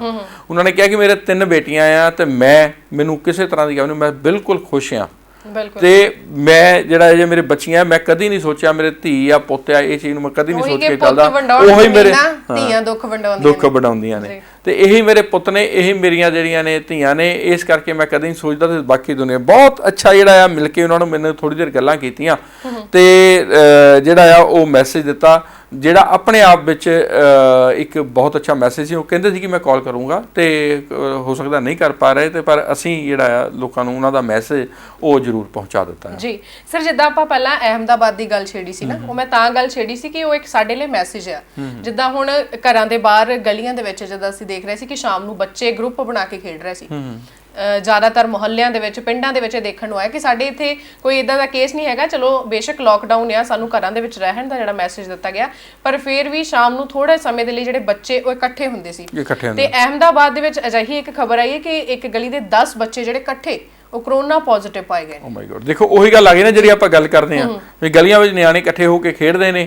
ਉਹ ਕਹਿੰਦੇ ਨਾ ਸਾਨੂੰ ਕੋਈ ਨਹੀਂ ਪੁੱਛਦਾ, ਆਪਣਾ ਇੱਥੇ ਚੱਲਦਾ, ਸਾਡਾ ਐਮਸੀ ਆਪਣਾ ਆ, ਸਾਡਾ ਫਲਾਨਾ ਆਪਣਾ, ਸਾਡਾ ਧਮਕਾਨਾ ਆਪਣਾ। ਲੇਕਿਨ ਦੇਖੋ ਕਰੋਨਾ ਤਾਂ ਬਗਾਨਾ ਹੀ ਰਵੇ ਤਾਂ ਹੀ ਚੰਗਾ, ਉਹ ਨਾ ਆਪਣਾ ਹੋਵੇ। ਤੁਸੀਂ ਦੇਖੋ 10 ਬੱਚੇ ਇਕੱਠੇ ਪੋਜ਼ਿਟਿਵ ਆਏ ਆ ਤੇ ਉਹ ਜਿਹੜੇ 10 ਬੱਚੇ ਆ ਸਾਰੇ ਹੀ 10 ਸਾਲ ਦੀ ਉਮਰ ਤੋਂ ਘੱਟ ਨੇ। 10 ਸਾਲ ਉਹਨਾਂ ਦੇ ਪੇਰੈਂਟਸ, ਹੁਣ ਤੁਸੀਂ ਇਹ ਦੇਖੋ, ਉਹ ਵੀ ਸੰਪਰਕ ਵਿੱਚ ਆਏ ਹੋਣਗੇ ਤੇ ਹੋਰ ਘਰ ਦੇ ਬਾਕੀ ਮੈਂਬਰ ਵੀ ਸੰਪਰਕ ਚ ਆਏ ਹੋਣਗੇ। ਤੇ ਬੱਚਿਆਂ ਦੀ ਤਕਲੀਫ ਜਿਹੜੀ ਉਹ ਚੇਨ ਜਿਹੜੀ ਆ ਇਹ ਇਦਾਂ ਹੀ ਤੁਰਦੀ ਆ, ਹਨਾ, ਚੇਨ ਆ ਜਿਹੜੀ ਆ ਉਹ ਇਦਾਂ ਹੀ ਤੁਰਦੀ ਆ, ਇਹਨੂੰ ਹੀ ਤੋੜਨਾ ਜਿਹੜਾ ਆ ਜ਼ਰੂਰੀ ਆ। ਹੁਣ ਇਹ ਨਹੀਂ ਪਤਾ ਉਹਨਾਂ 10 ਬੱਚਿਆਂ ਦੇ ਵਿੱਚੋਂ ਇੱਕ ਬੱਚਾ ਕਿਹੜਾ ਪਹਿਲਾਂ ਜਿਹੜਾ ਕਿਸੇ ਦੇ ਸੰਪਰਕ ਦੇ ਵਿੱਚ ਆਇਆ, ਤਾਂ ਉਹਦੇ ਨਾਲ ਜਿੰਨੇ ਬੱਚੇ ਖੇਡ ਰਹੇ ਸੀ ਗਰੁੱਪ ਬਣਾ ਕੇ, ਉਹ ਸਾਰੇ ਦੇ ਸਾਰੇ ਜਿਹੜੇ ਕਰੋਨਾ ਪੋਜ਼ਿਟਿਵ ਉਹ ਪਾਏ ਗਏ ਨੇ। ਤੇ ਬਾਕੀ ਆਪਾਂ ਨਾਲ ਦੀ ਨਾਲ ਮੇਰੇ ਹਿਸਾਬ ਨਾਲ ਉਹਦੀ ਗੱਲ ਵੀ ਕਰੀਏ ਕਿ ਜਿਹੜਾ ਕੱਲ ਸਾਡੇ ਨਿਰਮਲਾ ਸੀਤਾਰਮਨ ਜੀ ਸਾਡੇ ਫਾਈਨੈਂਸ ਮਿਨਿਸਟਰ ਨੇ, ਉਹਨਾਂ ਵੱਲੋਂ ਜਿਹੜੀਆਂ ਅਨਾਉਂਸਮੈਂਟਸ ਕੀਤੀਆਂ ਗਈਆਂ ਨੇ, ਕਿਉਂਕਿ ਬੇਸਬਰੀ ਨਾਲ ਸਾਰਿਆਂ ਨੂੰ ਇੰਤਜ਼ਾਰ ਸੀ ਕਿ ਪਤਾ ਨਹੀਂ ਸਾਡੇ ਲਈ ਕੀ ਨਵਾਂ ਅਨਾਉਂਸ ਹੋਣਾ। ਉਹਦੇ ਵਿੱਚ ਇਹ ਆ ਕਿ ਸੱਚ ਵਿੱਚ ਬਹੁਤ ਕੁਛ ਆ, ਲੇਕਿਨ ਆਮ ਜਲਦੀ ਸਮਝ ਆਉਣ ਵਾਲਾ ਕਈ ਪਾਸੇ ਨਹੀਂ ਲੱਗਦਾ। ਮੇਰੀ ਕਈ ਜਿਹੜੇ ਐਕਸਪਰਟ ਆ ਉਹਨਾਂ ਨਾਲ ਗੱਲ ਹੋਈ ਆ ਕਿ ਜਿਨ੍ਹਾਂ ਨੂੰ ਇਹ ਸਮਝ ਆ ਗਿਆ ਉਹ ਬਹੁਤ ਬੈਨੀਫਿਟ ਲੈਣਗੇ, ਫਾਈਨੈਂਸ਼ੀਅਲ ਬੈਨੀਫਿਟ ਵੀ ਲੈਣਗੇ, ਉੱਦਾਂ ਵੀ ਲੈਣਗੇ। ਲੇਕਿਨ ਆਮ ਜਿਹੜਾ ਬੰਦਾ ਆ ਕਿ ਜੇ ਆਪਾਂ ਕਹੀਏ ਕਿ ਇੱਕ ਵਰਕਰ ਆ ਜਾਂ ਉਹਦੇ ਲਈ ਹਜੇ ਬਹੁਤ ਘੱਟ ਆ। ਅੱਗੇ ਅਨਾਉਂਸਮੈਂਟਸ ਜਿਹੜੀਆਂ ਹੋ ਰਹੀਆਂ ਨੇ, ਹਜੇ ਹੋਰ ਹੋਣੀਆਂ ਨੇ ਅਨਾਉਂਸਮੈਂਟਸ ਉਹਦੇ ਸੰਬੰਧ ਦੇ ਵਿੱਚ। ਤੇ ਬਿਜ਼ਨਸ ਨੂੰ ਚੱਕਣ ਦੇ ਲਈ ਲਘੂ ਉਦਯੋਗ ਜਾਂ ਹੋਰ ਜਿੰਨੇ ਨੇ ਇਹਨਾਂ ਨੂੰ ਸਾਰਿਆਂ ਨੂੰ ਚੱਕਣ ਲਈ ਉਹਨਾਂ ਦੇ ਵਿੱਚ ਬਹੁਤ ਜਿਹੜੀ ਆ ਡਿਟੇਲ ਰੱਖੀ ਗਈ ਆ ਤੇ ਕਈ ਚੀਜ਼ਾਂ ਅਸੀਂ ਸਮਝਾ ਨਹੀਂ ਸੀ ਸਕਦੇ ਤੇ ਅਸੀਂ ਉਹਦੇ ਲਈ ਗੱਲ ਕੀਤੀ ਆ ਸਾਡੇ ਚਾਰਟਰਡ ਅਕਾਊਂਟੈਂਟ ਮੁਕੇਸ਼ ਗੇਰਾ ਜੀ ਦੇ ਨਾਲ ਤੇ ਉਹਨਾਂ ਵੱਲੋਂ ਇੱਕ ਸਾਡੀ ਜਿਹੜੀ ਇਹ ਰਿਪੋਰਟ ਆ ਅਸੀਂ ਦੱਸਣ ਦੀ ਕੋਸ਼ਿਸ਼ ਕੀਤੀ ਆ ਕਿ ਕੱਲ ਉਹਦੇ ਵਿੱਚ ਕਿਹੜੀਆਂ ਅਨਾਉਂਸਮੈਂਟ ਸੀ ਤੇ ਉਹਦਾ ਕੀ ਬੈਨੀਫਿਟ ਜਿਹੜੇ ਆ ਉਹ ਹੋਣਗੇ ਤੇ ਉਹ ਰਿਪੋਰਟ ਅਸੀਂ ਤੁਹਾਨੂੰ ਪੇਸ਼ ਕਰ ਰਹੇ ਹਾਂ ਜੀ। ਸੋ ਅੱਜ ਸਾਡੇ ਨਾਲ ਕੁਝ ਅਹਿਮ ਜਾਣਕਾਰੀ ਦੇਣ ਲਈ ਮੌਜੂਦ ਨੇ ਚਾਰਟਰਡ ਅਕਾਊਂਟੈਂਟ ਮੁਕੇਸ਼ ਗੇਰਾ ਜੀ, ਜੋ ਕਿ ਸਾਨੂੰ ਜਾਣਕਾਰੀ ਦੇਣਗੇ ਕਿ ਜਿਹੜਾ ਸਰਕਾਰ ਨੇ ਨਵੇਂ ਜਿਹੜੇ ਰੂਲ ਬਣਾਏ ਨੇ, ਕਰਜ਼ਾ ਕਿਹਨਾਂ ਨੂੰ ਦਿੱਤਾ ਜਾਏਗਾ, ਕਿਵੇਂ ਦਿੱਤਾ ਜਾਏਗਾ, ਤੇ ਆਓ ਉਹਨਾਂ ਨਾਲ ਗੱਲਬਾਤ ਕਰਦੇ ਹਾਂ। ਮੁਕੇਸ਼ ਗੇਰਾ ਜੀ, ਤੁਹਾਡਾ ਸਵਾਗਤ ਹੈ ਸਾਡੇ ਸਟੂਡੀਓ ਦੇ ਵਿੱਚ। ਅਸੀਂ ਇਹ ਜਾਣਨਾ ਚਾਹੁੰਦੇ ਹਾਂ ਕਿ ਜਿਹੜਾ ਇਹ ਕਰਜ਼ੇ ਦੀ ਛੂਟ ਦਿੱਤੀ ਗਈ ਹੈ, ਇਹਦੇ ਬਾਰੇ ਦੱਸੋ ਵੀ ਇਹ ਜਿਹੜੀ ਛੂਟ ਆ ਇਹ ਕਿਵੇਂ ਮਿਲੇਗੀ ਤੇ ਕਿਹਨਾਂ ਨੂੰ ਮਿਲੇਗੀ। ਐਕਚੁਅਲੀ ਇਸ ਤਰ੍ਹਾਂ ਹੈ, ਪੀਐਮ ਮੋਦੀ ਸਰ ਨੇ ਜਿਹੜਾ ਆਪਣਾ 20 ਲੱਖ ਕਰੋੜ ਦਾ ਇੱਕ ਪੈਕੇਜ ਐਲਾਨ ਕੀਤਾ ਗਿਆ ਹੈ ਫਾਈਨਾਂਸ ਮਿਨਿਸਟਰ ਦੇ ਵੱਲੋਂ। ਉਹਦੇ ਵਿੱਚ ਬੈਨੀਫਿਟ ਜਿਹੜੇ ਹੈਗੇ ਆ ਉਹ ਦਿੱਤੇ ਗਏ ਆ ਜਿਹੜੇ MSME ਸੈਕਟਰ ਹੈਗੇ ਆ, ਜਿਹੜੇ ਆਲਰੇਡੀ ਐਗਜ਼ਿਸਟ ਕਰਦੇ ਆ ਜਾਂ ਨਿਊ ਸੈਕਟਰ ਹੈਗੇ, ਉਹਨਾਂ ਨੂੰ ਦਿੱਤੇ ਗਏ ਆ। ਉਹਦੇ ਜਿਹੜਾ ਬੈਨੀਫਿਟ ਹੈ ਉਹ ਇਹ ਹੈਗਾ ਕਿ 3 ਮਹੀਨੇ ਜਿਹੜੇ ਲਾਕਡਾਊਨ 'ਚ ਚੱਲ ਰਹੇ ਸੀ, ਮਾਰਚ, ਅਪ੍ਰੈਲ ਔਰ ਮਈ, ਉਹਨਾਂ ਦੇ ਜਿਹੜਾ ਇੰਡਸਟਰੀਅਲਸ ਦੇ ਉੱਪਰ ਜਾਂ ਆਪਾਂ ਵਪਾਰੀਆਂ ਦੇ ਉੱਪਰ ਜਿਹੜਾ ਇੱਕ ਨੈਗੇਟਿਵ ਇਫੈਕਟ ਪਿਆ ਸੀਗਾ, ਉਹਨੂੰ ਕੰਟਰੋਲ ਕਰਨ ਲਈ ਜਾਂ ਉਹਨੂੰ ਖਤਮ ਕਰਨ ਦੇ ਲਈ ਇਹ ਕਿਹਾ ਗਿਆ ਕਿ ਤੁਸੀਂ ਬੈਂਕ ਦੇ ਵਿੱਚ ਜਾਓ, ਬੈਂਕ ਦੇ ਵਿੱਚ ਜਿੰਨੀ ਤੁਹਾਡੀ ਟਰਨਓਵਰ ਹੈਗੀ ਆ ਉਹਦਾ 20% ਜਿਹੜਾ ਲੋਨ ਲਿਮਿਟ ਹੈਗੀ ਜਾਂ ਲੋਨ ਹੈਗਾ ਆ ਤੁਹਾਨੂੰ ਬਗੈਰ ਕਿਸੇ ਸਿਕਿਉਰਿਟੀ, ਕੋਲੈਟਰਲ ਸਿਕਿਉਰਿਟੀ ਦਿੱਤਾ ਜਾਏਗਾ। ਉਹਦੀ ਜਿਹੜੀ ਗਾਰੰਟੀ ਹੈਗੀ ਆ ਉਹ ਉਹ ਗਵਰਨਮੈਂਟ ਜਿਹੜੀ ਆ ਉਹ ਚੱਕੇਗੀ ਔਰ ਅਗਰ ਤੁਸੀਂ ਕੱਲ ਰੀਪੇ ਨਹੀਂ ਕਰ ਪਾਉਂਦੇ ਤਾਂ ਗਵਰਨਮੈਂਟ ਉਸ ਨੂੰ ਰੀਪੇ ਕਰੇਗੀ ਔਰ ਇਹਦੇ ਲਈ ਕੋਈ ਸਿਕਿਉਰਿਟੀ ਨਹੀਂ ਲਈ ਜਾਏਗੀ ਔਰ ਤੁਸੀਂ ਆਨਲਾਈਨ ਹੀ ਅਪਲਾਈ ਕਰਨਾ ਬੈਂਕ ਦੇ ਵਿੱਚ ਔਰ ਬੈਂਕ ਦੇ ਵਿੱਚ ਆਨਲਾਈਨ ਹੀ ਤੁਹਾਡੇ ਜਿਹੜੇ ਅਕਾਊਂਟ ਦੇ ਵਿੱਚ ਪੈਸੇ ਆ ਜਾਣਗੇ। ਤੇ ਗੇਰਾ ਜੀ, ਛੋਟੇ ਵਪਾਰੀਆਂ ਨੂੰ ਇਸ ਦਾ ਜਿਹੜਾ ਲਾਭ ਆ ਉਹ ਕਿਵੇਂ ਹੋਊਗਾ? ਇਹਨਾਂ ਨੂੰ ਦੇਖੋ ਇਸ ਤਰ੍ਹਾਂ ਬੈਨੀਫਿਟ ਹੋ ਜਾਏਗਾ ਕਿ ਜਿੰਨੀ ਉਹਨਾਂ ਦੀ 3 ਮਹੀਨੇ ਦਾ ਨੁਕਸਾਨ ਹੋਇਆ ਆ ਉਹਦੀ ਕੁਛ ਨਾ ਕੁਛ ਭਰਪਾਈ ਤਾਂ ਗਵਰਨਮੈਂਟ ਕਰੇਗੀ ਨਾ, ਤਾਂ ਕਿ ਉਹ ਜਿਹੜਾ ਰਾ ਮਟੀਰੀਅਲ ਪਰਚੇਸ ਕਰ ਸਕਣਗੇ ਜਾਂ ਆਪਣੇ ਜਿਹੜਾ EMPLOYEES ਦੀ ਸੈਲਰੀ ਆ ਉਹ ਉਸ ਨੂੰ ਦੇ ਸਕਣਗੇ। ਤੇ ਗੇਰਾ ਜੀ, ਛੋਟੇ ਵਪਾਰੀਆਂ ਨੂੰ ਇਹਦਾ ਕਿੰਨਾ ਲਾਭ ਹੋਵੇਗਾ? ਇਨਕਮ ਟੈਕਸ ਰਿਟਰਨ ਦੀ ਜਿਹੜੀ ਡੇਟ ਆ, ਦੇਖੋ 2 ਡੇਟਾਂ ਚੇਂਜ ਹੋਈਆਂ ਆ। ਇੱਕ ਤਾਂ ਹੁੰਦੀ ਆਪਣੀ ਨਾਰਮਲ ਰਿਟਰਨ ਜਿਹਨੂੰ ਆਪਾਂ ਗੱਲ ਕਰਦੇ ਹਾਂ, ਇੱਕ ਹੁੰਦੀ ਟੈਕਸ ਆਡਿਟ ਦੀ ਰਿਟਰਨ। ਟੈਕਸ ਆਡਿਟ ਜਿਹੜੀ ਡੇਟ ਹੈਗੀ ਆ ਉਹ ਜਿਹੜੀ ਸੀਗੀ ਪਹਿਲਾਂ 30 ਸਤੰਬਰ 2020 ਸੀਗੀ, ਹੁਣ ਉਹ 31 ਅਕਤੂਬਰ 2020 ਕਰ ਦਿੱਤੀ ਗਈ ਆ ਔਰ ਉਸ ਦੇ ਨਾਲ ਹੀ ਜਿਹੜੀ ਸਿੰਪਲ ਰਿਟਰਨ ਹੈ ਜਿਹੜੀ ਡੇਟ 31 ਜੁਲਾਈ 2020 ਸੀਗੀ ਉਹ ਹੁਣ ਵਧਾ ਕੇ 30 ਨਵੰਬਰ ਕਰ ਦਿੱਤੀ ਗਈ ਆ। ਆਡਿਟ ਦੀ ਜਿਹੜੀ ਡੇਟ ਆ ਉਹ ਸਿਰਫ 1 ਮਹੀਨਾ ਇਨਕਰੀਜ਼ ਹੋਈ ਹੈ, ਲੇਕਿਨ ਜਿਹੜੇ ਆਪਾਂ ਗੱਲ ਕਰੀਏ ਰਿਟਰਨ ਦੀ ਜਾਂ ਟੈਕਸ ਆਡਿਟ ਦੀ ਕੇਸ ਆ, ਟੈਕਸ ਆਡਿਟ ਰਿਟਰਨ ਦੀ ਕੇਸ ਹੈ ਜਾਂ ਨਾਰਮਲ ਰਿਟਰਨ ਦੀ ਕੇਸ, ਉਹ ਹੁਣ 30 ਨਵੰਬਰ ਕਰ ਦਿੱਤੀ ਗਈ ਹੈ। TDS ਬਾਰੇ ਵੀ ਦੱਸੋ ਵੀ ਇਹਦੀ ਜਿਹੜੀ ਘੋਸ਼ਣਾ ਕੀਤੀ ਹੈ ਉਹਦੇ ਵਿੱਚ ਕੀ ਆਉਂਦਾ ਆ? TDS ਦੇਖੋ ਗਵਰਨਮੈਂਟ ਨੇ ਕੀ ਕੀਤਾ ਹੈ ਕਿ ਜਿਹੜਾ ਤੁਹਾਡੇ ਕੋਲ ਫੰਡਸ ਹੈਗੇ ਉਹ ਤੁਹਾਡੇ ਕੋਲ ਲਿਕੁਇਡੇਟ ਰਹਿਣ। ਅਦਰਵਾਈਜ਼ ਕੀ ਹੁੰਦਾ ਸੀ, ਅਸੀਂ TDS ਵਾਲਾ ਡਿਡਕਟ ਹੁੰਦਾ ਸੀ, ਰਿਟਰਨ ਫਾਈਲ ਕਰਦੇ ਸੀ, ਉਸ ਤੋਂ 3 ਮਹੀਨੇ ਜਾਂ 6 ਮਹੀਨੇ ਬਾਅਦ ਸਾਨੂੰ ਰਿਫੰਡ ਮਿਲਦਾ ਸੀਗਾ। ਗਵਰਨਮੈਂਟ ਨੇ ਕਰ ਦਿੱਤਾ ਕਿ 25% ਜਿਹੜਾ ਹੈਗਾ ਹੈ ਉਹ ਲੈਸ ਕਰ ਦਿੱਤਾ ਗਿਆ ਹੈ। ਮੰਨ ਲਓ ਕਿਸੇ ਪ੍ਰੋਫੈਸ਼ਨ ਦਾ ਕੋਈ ਕੰਮ ਕੀਤਾ, 1 ਲੱਖ ਦਾ ਕੰਮ ਕੀਤਾ ਸੀ, ਉਹ 10% ਦਾ TDS ਕੱਟਿਆ ਜਾਂਦਾ ਸੀ 10,000 ਰੁਪਇਆ। ਹੁਣ ਜਿਹੜਾ TDS ਉਹ 25% ਘੱਟ ਕੱਟਿਆ ਜਾਏਗਾ, 7500 ਕੱਟਿਆ ਜਾਏਗਾ। ਇਹਦੇ ਨਾਲ 2500 ਦੀ ਜਿਹੜੀ ਲਿਕੁਇਡਿਟੀ ਆ ਉਹ 1% ਨੂੰ ਤੁਹਾਡੇ ਕੋਲ ਆ ਜਾਏਗੀ। ਇਸ ਤਰ੍ਹਾਂ ਜਿਹੜੀ 25% ਲਿਕੁਇਡਿਟੀ ਤੁਹਾਡੇ ਕੋਲ ਆਏਗੀ ਉਸ ਨਾਲ ਤੁਸੀਂ ਆਪਣਾ ਕੰਮ ਚਲਾ ਸਕਦੇ ਆ, ਵਰਕਿੰਗ ਕੈਪੀਟਲ ਤੁਹਾਡੀ ਵੱਧ ਜਾਏਗੀ। ਇੱਕ ਗੇਰਾ ਜੀ, EPF ਦੀ ਵੀ ਛੂਟ ਦਿੱਤੀ ਗਈ ਹੈ, ਉਹਦੇ ਬਾਰੇ ਵੀ ਦਰਸ਼ਕਾਂ ਨੂੰ ਦੱਸੋ ਵੀ ਇਹ ਜਿਹੜੀ ਛੂਟ ਹੈ ਇਹ ਕਿਹਨਾਂ ਨੂੰ ਮਿਲੇਗੀ ਤੇ ਕਦੋਂ ਤੱਕ ਮਿਲੇਗੀ? ਔਰ ਜਿੱਥੇ ਤੱਕ ਅਸੀਂ ਗੱਲ ਕਰੀਏ EPF ਦੀ, ਜਿਹੜਾ ਅਸੀਂ EMPLOYEE PROVIDENT FUND ਦੀ ਗੱਲ ਕਰਦੇ ਹਾਂ, ਗਵਰਨਮੈਂਟ ਇਹ ਕਹਿ ਰਹੀ ਆ ਕਿ ਮਾਰਚ, ਅਪ੍ਰੈਲ, ਮਈ ਦਾ ਵੀ ਅਸੀਂ ਪੇ ਕਰਾਂਗੇ। 12% ਸ਼ੇਅਰ ਜਿਹੜਾ EMPLOYER ਦਾ ਹੁੰਦਾ ਉਹ ਵੀ ਅਸੀਂ ਪੇ ਕਰਾਂਗੇ ਔਰ EMPLOYEE ਦਾ ਸ਼ੇਅਰ ਵੀ ਅਸੀਂ ਪੇ ਕਰਾਂਗੇ। ਔਰ ਹੁਣ ਉਹਨਾਂ ਨੇ ਇਹਦੇ ਵਿੱਚ ਵਧਾ ਕੇ ਕਰ ਦਿੱਤਾ ਗਿਆ ਆ, ਮਈ, ਜੂਨ ਔਰ ਜੁਲਾਈ ਦਾ ਵੀ ਜਿਹੜਾ ਹੈਗਾ ਆ PF ਦਾ ਜਿਹੜਾ ਸ਼ੇਅਰ ਹੈਗਾ ਉਹ ਗਵਰਨਮੈਂਟ ਹੀ ਪੇ ਕਰ ਰਹੀ ਹੈ। ਇਸ ਦਾ ਮਤਲਬ ਇਹ ਹੋ ਗਿਆ ਕਿ ਜਿਹੜਾ EMPLOYEE ਦਾ ਜਿਹੜਾ ਸ਼ੇਅਰ ਹੈਗਾ ਆ ਉਹਨੂੰ ਸੈਲਰੀ ਪੂਰੀ ਮਿਲੇਗੀ, ਉਹਦਾ ਜਿਹੜਾ ਸ਼ੇਅਰ 12% ਕੱਟ ਹੁੰਦਾ ਸੀ ਉਹ ਨਹੀਂ ਕੱਟ ਹੋਏਗਾ। ਪਰ ਜਿਹੜੀ ਕੰਡੀਸ਼ਨ ਹੈਗੀ ਉਹਨਾਂ ਲਈ ਹੈ ਜਿਹੜਾ 15,000 ਤੋਂ ਘੱਟ ਸੈਲਰੀ ਹੈਗੀ ਹੈ, ਜਿਹੜੀ 15,000 ਤੋਂ ਜ਼ਿਆਦਾ ਸੈਲਰੀ ਹੈ ਉਹਨੂੰ PF ਦਾ ਜਿਹੜਾ ਬੈਨੀਫਿਟ ਹੈ ਉਹ ਨਹੀਂ ਦੇ ਰਹੇ। ਸੋ ਬਹੁਤ ਸਾਰਾ ਧੰਨਵਾਦ ਤੁਹਾਡਾ ਤਮਾਮ ਜਾਣਕਾਰੀ ਦੇਣ ਦੇ ਲਈ।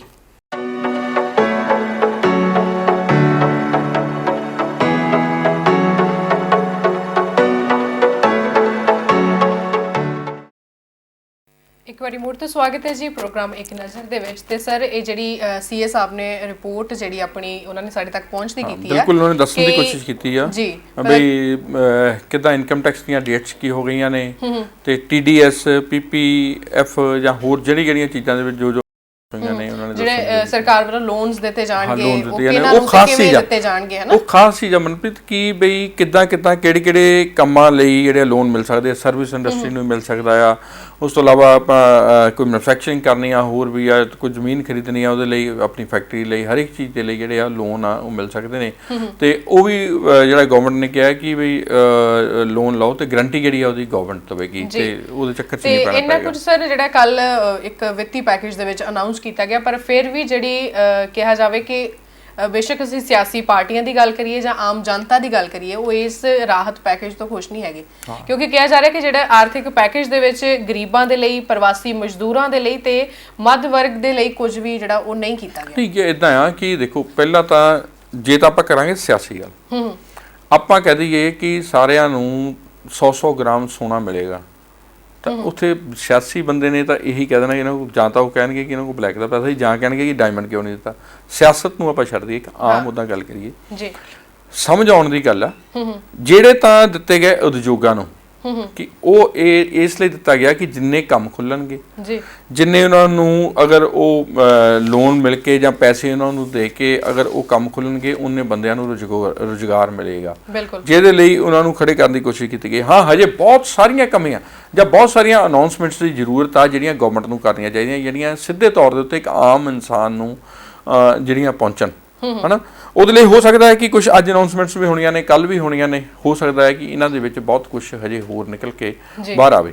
ਹਜੇ ਜਿਹੜਾ ਕੱਲ ਦਾ ਸੀ ਉਹਦੇ ਵਿੱਚ ਮੇਨ ਇਹੀ ਚੀਜ਼ਾਂ ਜਿਹੜੀਆਂ ਸੀ ਉਹ ਸਾਹਮਣੇ ਆਈਆਂ ਨੇ। ਜੀ ਸਰ, ਇਸੇ ਤਰ੍ਹਾਂ ਜਿੱਦਾਂ 1-2 ਦਿਨ ਪਹਿਲਾਂ ਜਿਹੜਾ ਪੰਜਾਬ ਨੂੰ ਵੀ ਫੰਡ ਜਾਰੀ ਹੋਇਆ 638 ਕਰੋੜ ਦਾ, ਆਈ ਥਿੰਕ ਹੈ ਨਾ, 638 ਕਰੋੜ 25 ਲੱਖ ਦਾ ਜਿਹੜਾ ਫੰਡ ਜਾਰੀ ਕੀਤਾ ਗਿਆ, ਤੇ ਉੱਥੇ ਹਰਸਿਮਰਤ ਕੌਰ ਬਾਦਲ ਹੁਣਾਂ ਦਾ ਇਹ ਬਿਆਨ ਆਇਆ ਕਿ ਇਹ ਜਿਹੜਾ ਫੰਡ ਆ ਇਹਨੂੰ ਜਲਦੀ ਤੋਂ ਜਲਦੀ ਆਮ ਆਦਮੀ ਦੇ ਲਈ ਜਿਹੜਾ ਵਰਤੋਂ ਵਿੱਚ ਲਿਆਂਦਾ ਜਾਵੇ, ਕਿਉਂਕਿ ਹੁਣ ਤੱਕ ਬਹੁਤ ਜ਼ਿਆਦਾ ਫੰਡ ਜਿਹੜਾ ਪੰਜਾਬ ਨੂੰ ਮਿਲ ਚੁੱਕਿਆ। ਉਹਨਾਂ ਦਾ ਇਹ ਕਹਿਣਾ ਹੈਗਾ। ਦੇਖੋ, ਉਹਨਾਂ ਦਾ ਕਹਿਣਾ ਆਪਣੀ ਜਗ੍ਹਾ ਸਹੀ ਹੈ ਕਿ ਜਲਦੀ ਤੋਂ ਜਲਦੀ ਮਿਲ ਜਾਵੇ।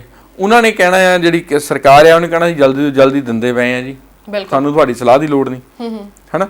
ਇਹ ਸਿਆਸੀ ਪੈਂਤਰੇਬਾਜ਼ੀਆਂ ਨੇ ਇੱਕ ਦੂਜੇ ਨੂੰ, ਹਨਾ। ਹੁਣ ਫੰਡ ਕੇਸ ਸਿਆਸਤ ਤੋਂ ਬਾਹਰ ਹੀ ਅਸੀਂ ਉਹਨਾਂ ਦੀ ਗੱਲ ਨਹੀਂ ਕਰਦੇ। ਉਹ ਜਿਹੜੇ ਕੰਮ ਲਈ ਫੰਡ ਆਇਆ ਉਸ ਕੰਮ ਦੇ ਲਈ ਫੰਡ ਉਹ ਜਲਦੀ ਤੋਂ ਜਲਦੀ ਯੂਜ਼ ਹੋਣਾ ਚਾਹੀਦਾ।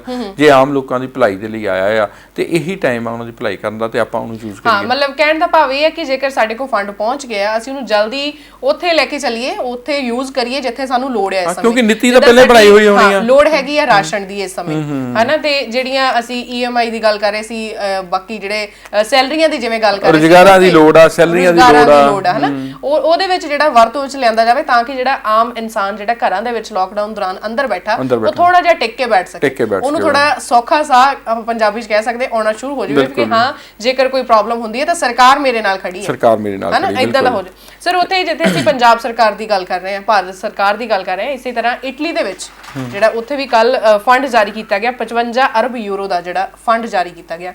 ਉਹਦੇ ਵਿੱਚ ਇਟਲੀ ਸਰਕਾਰ ਨੇ ਬਹੁਤ ਵਧੀਆ ਜਿਹੜੇ ਕਿ ਆਮ ਜਨਤਾ ਦੇ ਲਈ ਵੀ ਤਾਂ ਜਾਂ ਫਿਰ ਜਿਹੜੇ ਜੌਬ ਕਰ ਰਹੇ ਸੀ ਉਹਨਾਂ ਦੇ ਲਈ ਉਹਨਾਂ ਨੇ ਬਹੁਤ ਸਾਰੇ ਜਿਹੜੇ ਕਹ ਲਓ ਕਿ ਉਪਰਾਲੇ ਆਪਣੇ ਵੱਲੋਂ ਕੀਤੇ ਆ ਕਿ ਇਹਨਾਂ ਨੂੰ ਕੋਈ ਪ੍ਰੋਬਲਮ ਨਾ ਆਵੇ।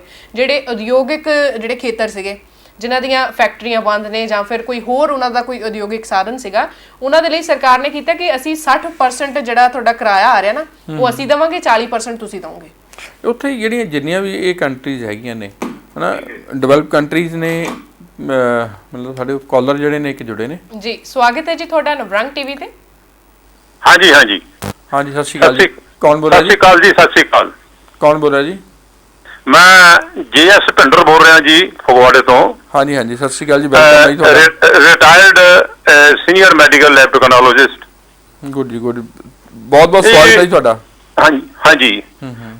ਦੇਖੋ, ਮੈਂ ਇੱਕ ਥੋੜੀ ਜੀ ਤੁਹਾਡੇ ਧਿਆਨ ਵਿੱਚ ਗੱਲ ਲੈਣੀ ਚਾਹੂੰਗਾ ਕਿ ਆਮ ਮੈਂ ਕਹਿੰਦਾ ਇਸ ਮਾਧਿਅਮ ਰਾਹੀਂ ਥੋੜਾ ਜਿਹਾ ਜਨਤਾ ਦੇ ਵੀ ਧਿਆਨ ਵਿੱਚ ਆ ਜਾਵੇ ਕਿ ਸਿਵਲ ਹਸਪਤਾਲ ਫਗਵਾੜੇ ਦੀ ਜਿਹੜੀ ਬਲੱਡ ਬੈਂਕ ਹੈ, ਹਾਂਜੀ, ਉਹ ਲਗਭਗ 3 ਮਹੀਨੇ ਹੋ ਗਏ ਨੇ ਬੰਦ ਪਈ ਹੋਈ ਹੈ। ਹਾਂਜੀ। ਉੱਥੇ ਕੰਮ ਦੇ ਦੌਰਾਨ ਇੱਕ ਟੈਕਨੀਕਲ ਕੋਈ ਫਾਲਟ ਛੋਟਾ ਜਿਹਾ ਆਇਆ ਸੀ, ਜਿਹਦੇ ਕਰਕੇ ਇੱਕ ਬਹੁਤ ਵੱਡਾ ਮੁੱਦਾ ਬਣਾਇਆ ਗਿਆ ਤੇ ਕੋਈ ਉਹਦੀ ਇਨਕੁਆਇਰੀ ਨਹੀਂ ਹੋਈ, ਕੋਈ ਜਿਹੜੀ ਇਹ ਗੱਲ ਕਿਸੇ ਪਾਸੇ ਨਹੀਂ ਲੱਗੀ ਹੈਗੀ। ਤੇ ਸਭ ਤੋਂ ਵੱਡੀ ਚੀਜ਼ ਇਹ ਹੈ ਕਿ ਸਰਕਾਰ ਨੇ ਸਿਵਲ ਹਸਪਤਾਲਾਂ ਦੇ ਵਿੱਚ ਬਲੱਡ ਦੀ ਗਰੀਬ ਜਨਤਾ ਲਈ ਮੁਫਤ ਸੇਵਾ ਹੈਗੀ ਹੈ। ਹਾਂਜੀ ਹਾਂਜੀ ਜੀ। ਉਹੀ ਬਲੱਡ ਦੀ ਬੋਤਲ ਜਿਹੜੀ ਹੈ ਪ੍ਰਾਈਵੇਟ ਹਸਪਤਾਲ ਦੇ ਵਿੱਚ ਉਹਨੂੰ 1500 ਰੁਪਏ 'ਚ ਮਿਲਦੀ ਹੈ। ਨੰਬਰ 2 ਦੇ ਉੱਤੇ ਫਗਵਾੜੇ ਦਾ ਸਿਵਲ ਹਸਪਤਾਲ ਸਬ ਡਿਵੀਜ਼ਨਲ ਹਸਪੀਟਲ ਆ। ਹਾਂਜੀ ਹਾਂਜੀ। GT ਰੋਡ ਦੇ ਉੱਤੇ ਸਿਚੁਏਟਡ ਹੈ।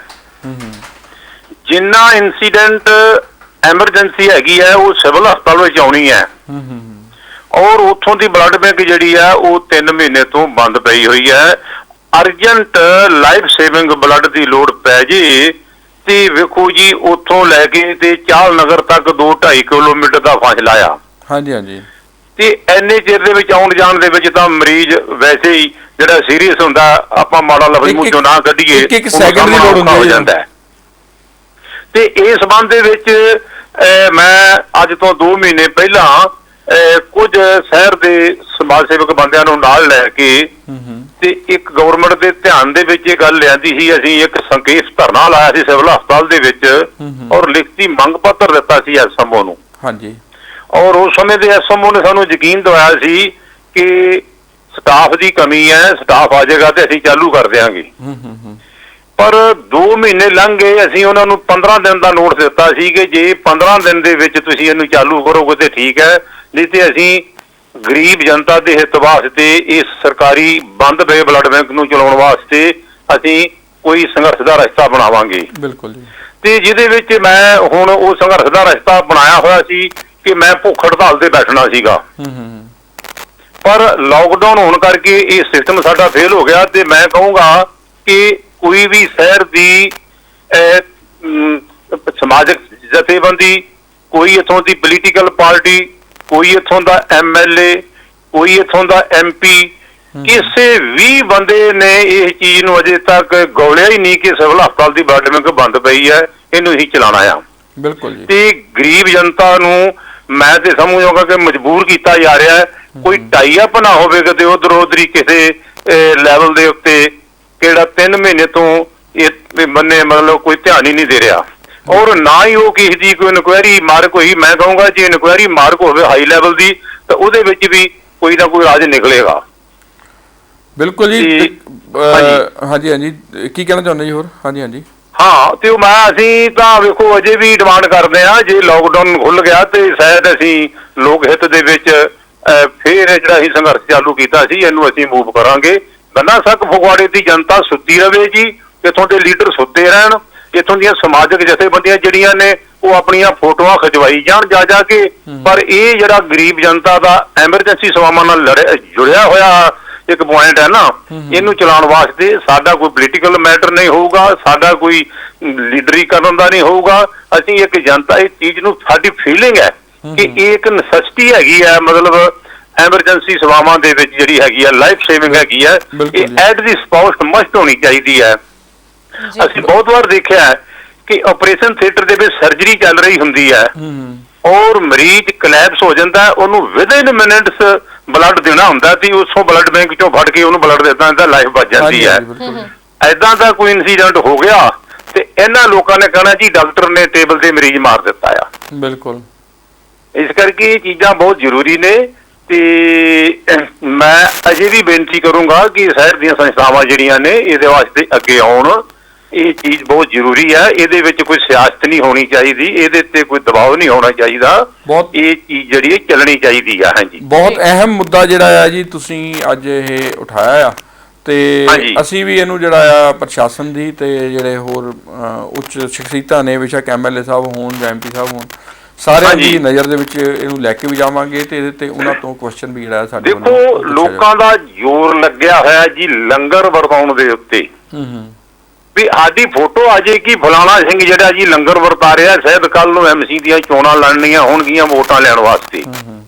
ਪਰ ਮੈਂ ਕਹਿੰਦਾ ਇੱਕ ਲੰਗਰ ਨਾਲੋਂ ਬਲੱਡ ਜਿਹੜਾ ਐਮਰਜੈਂਸੀ ਜਾਨ ਬਚਾਉਣ ਵਾਸਤੇ ਇੱਕ ਬਹੁਤ ਜ਼ਰੂਰੀ ਚੀਜ਼ ਹੈ। ਬਿਲਕੁਲ ਜੀ।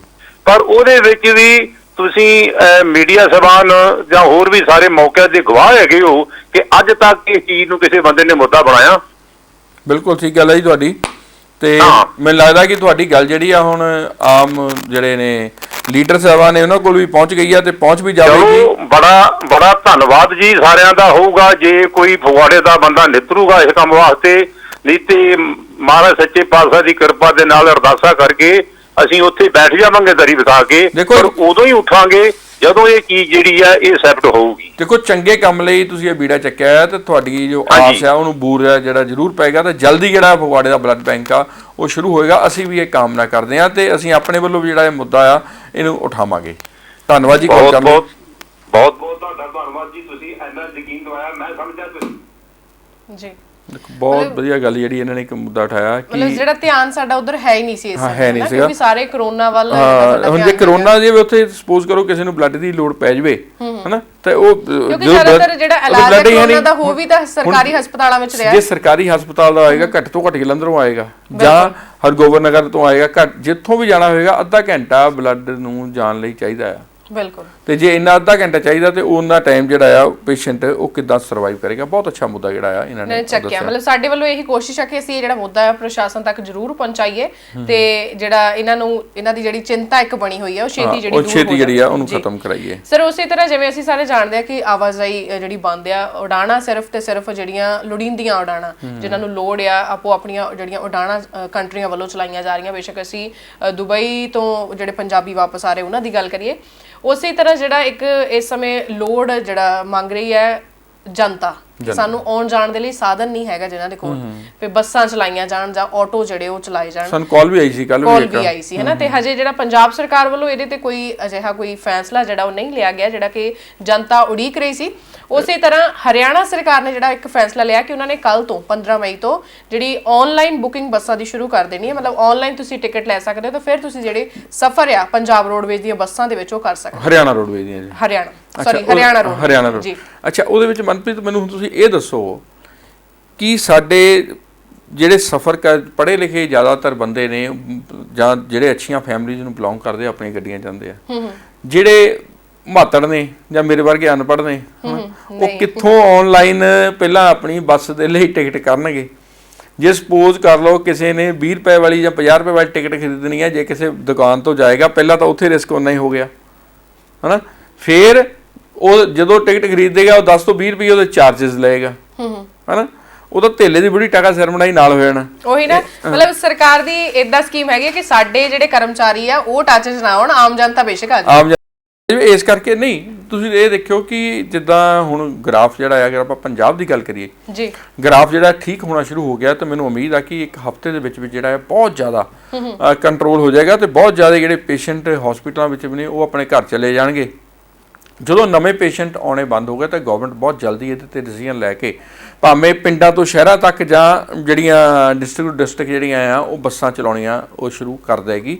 ਤੇ ਫਿਰ ਵੀ ਉੱਦਾਂ ਵੀ 18 ਤਰੀਕ ਤੋਂ ਬਾਅਦ ਜਿਹੜਾ ਨਵਾਂ ਲੋਕਡਾਊਨ ਆ ਰਿਹਾ ਉਹਦੇ ਵਿੱਚ ਕੀ ਜਿਹੜੀਆਂ ਗਾਈਡਲਾਈਨਸ ਆ ਰਹੀਆਂ ਆ ਉਹਨਾਂ ਨੂੰ ਫੋਲੋ ਕੀਤਾ ਜਾਏਗਾ ਤੇ ਦੇਖਿਆ ਜਾਏਗਾ ਕਿ ਕਿਹੜੇ ਗ੍ਰੀਨ ਜ਼ੋਨ ਨੇ ਤੇ ਕਿਹੜੇ ਰੈੱਡ ਜ਼ੋਨ ਨੇ, ਉਸ ਹਿਸਾਬ ਦੇ ਨਾਲ ਕੁਛ ਨਾ ਕੁਛ ਸਰਵਿਸਿਜ਼ ਇਹ ਜਿਹੜੀਆਂ ਸ਼ੁਰੂ ਕਰ ਦਿੱਤੀਆਂ ਜਾਣਗੀਆਂ ਜੀ। ਤੇ ਸਰ ਉਸੇ ਤਰ੍ਹਾਂ ਜਿੱਦਾਂ ਅਸੀਂ ਸਾਰੇ ਜਾਣਦੇ ਹਾਂ ਕਿ ਕੰਮਕਾਰ ਬੰਦ ਆ, ਕਈਆਂ ਦੀਆਂ ਸੈਲਰੀਆਂ ਕੱਟੀਆਂ ਜਾ ਰਹੀਆਂ ਨੇ, ਕਈਆਂ ਨੂੰ ਮਿਲ ਹੀ ਨਹੀਂ ਰਹੀਆਂ, ਹਨਾ।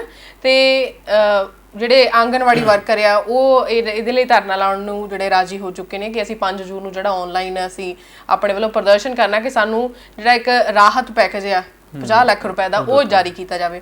ਤੇ ਪਾਕਿਸਤਾਨ ਸਾਡੇ ਤੋਂ ਹਮੇਸ਼ਾ ਉਲਟ ਚੱਲਦਾ, ਉੱਥੇ ਦੇ ਫੌਜੀਆਂ ਵੱਲੋਂ ਜਿਹੜਾ ਕਿ ਇੱਕ ਅਲਰਟ ਕੀਤਾ ਗਿਆ ਕਿ ਅਸੀਂ ਮੁੜ ਕੇ ਹੜਤਾਲ ਤੇ ਹੋਵਾਂਗੇ, ਨਹੀਂ ਤਾਂ ਸਾਡੀ ਜਿਹੜੀ ਸੈਲਰੀ ਆ ਜੋ ਸੀਗਾ ਉਹਨਾਂ ਨੂੰ ਮਿਲ ਰਿਹਾ ਆ, ਇਹ ਨਹੀਂ ਕਿ ਕੋਈ ਸੈਲਰੀ ਕੱਟੀ ਗਈ ਹੈ ਜਾਂ ਫਿਰ ਲੇਟ ਹੋ ਗਈ ਹੈ, ਉਹਨਾਂ ਨੇ ਇਹ ਕਿਹਾ ਕਿ ਸਾਡੀ ਸੈਲਰੀ ਨੂੰ ਵਧਾਇਆ ਜਾਵੇ।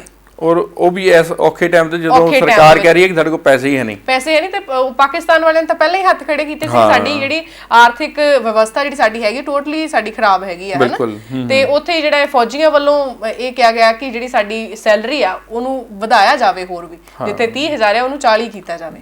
ਮੈਂ ਉਹੀ ਗੱਲ ਕਹਿੰਦਾ ਔਖੇ ਟਾਈਮ ਤੇ ਸਾਥ ਦੇਣ ਦੀ ਥਾਂ ਤੇ ਆਪਣੇ ਵਿੱਚ ਪਈ ਹੋਈ ਹੈ। ਤੇ ਮਨਪ੍ਰੀਤ ਇੱਥੇ ਵੀ ਇੱਕ ਹੋਰ ਵੀ ਆਈ ਆ ਕਿ ਜਿਹੜੀ ਹੋਟਲ ਲਾਈਨ ਆ ਉਹਨੂੰ ਖੋਲਣ ਦੇ ਲਈ ਵੀ ਜਿਹੜੇ ਆ ਪਾਲਿਸੀਜ਼ ਬਣਨੀਆਂ ਉਹ ਸ਼ੁਰੂ ਹੋ ਗਈਆਂ ਨੇ ਜੀ। ਤੇ ਇੱਕ ਤਾਂ ਮੈਨੂੰ ਲੱਗਦਾ ਕਿ ਜਿਹੜੀ ਆਰੋਗਿਆ ਸੇਤੂ ਐਪ ਆ ਉਹ ਹਰ ਇੱਕ ਲਈ ਬਹੁਤ ਜ਼ਿਆਦਾ ਕੰਪਲਸਰੀ ਹੋ ਜਾਏਗੀ, ਕਿਉਂਕਿ ਭਾਵੇਂ ਤੁਸੀਂ ਟ੍ਰੇਨ ਦੇ ਵਿੱਚ ਸਫ਼ਰ ਕਰਨਾ ਹੋਵੇ, ਇੱਥੋਂ ਤੱਕ ਕਿ ਹੋਟਲ ਦੇ ਵਿੱਚ ਵੀ ਜਾਣਾ ਹੋਏਗਾ ਤਾਂ ਕੋਸ਼ਿਸ਼ ਕੀਤੀ ਜਾ ਰਹੀ ਹੈ ਕਿ ਆਰੋਗਿਆ ਸੇਤੂ ਐਪ ਜਿਹੜੀ ਹੋਣੀ ਚਾਹੀਦੀ ਆ, ਡਿਸਟੈਂਸ ਜਿਹੜਾ ਆ ਉਹ ਮੇਨਟੇਨ ਹੋਣਾ ਚਾਹੀਦਾ ਆ।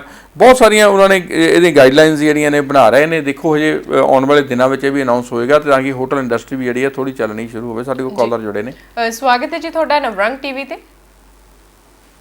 ਹੈਲੋ ਹਾਂਜੀ, ਸਤਿ ਸ਼੍ਰੀ ਅਕਾਲ ਜੀ। ਸਤਿ ਸ਼੍ਰੀ ਅਕਾਲ ਮੈਡਮ, ਮੋਹਨ ਲਾਲ ਬੋਲ ਰਿਹਾ ਜੀ। ਸਵਾਗਤ ਹੈ ਜੀ। ਹਾਂਜੀ ਹਾਂਜੀ, ਕੀ ਹਾਲ ਚਾਲ ਹੈ ਜੀ? ਵਧੀਆ ਜੀ ਸਰ। ਮੈਂ ਧੰਨਵਾਦ ਕਰਨਾ ਚਾਹੁੰਦਾ ਤੁਹਾਡਾ ਤੇ ਨਵਰੰਗ ਟੀਵੀ ਦਾ ਜੀ, ਜਿਨ੍ਹਾਂ ਨੇ ਸਰ ਸਾਡੀ ਮੇਰੀ ਲੋਕਾਂ ਦੇ ਨਾਲ ਰੂਬਰੂ ਹੋਣ ਲਈ ਮੈਨੂੰ ਸਮੇਂ ਦਿੱਤਾ ਹੈਗਾ ਜੀ। ਬਿਲਕੁਲ, ਤੇ ਗੱਲਬਾਤ ਕਰਨ ਦਾ ਸਮਾਂ ਮਿਲਿਆ ਹੈਗਾ ਇੱਥੇ। ਬਿਲਕੁਲ ਜੀ, ਕੀ ਕਹਿਣਾ ਚਾਹੁੰਦੇ ਹੋ ਜੀ?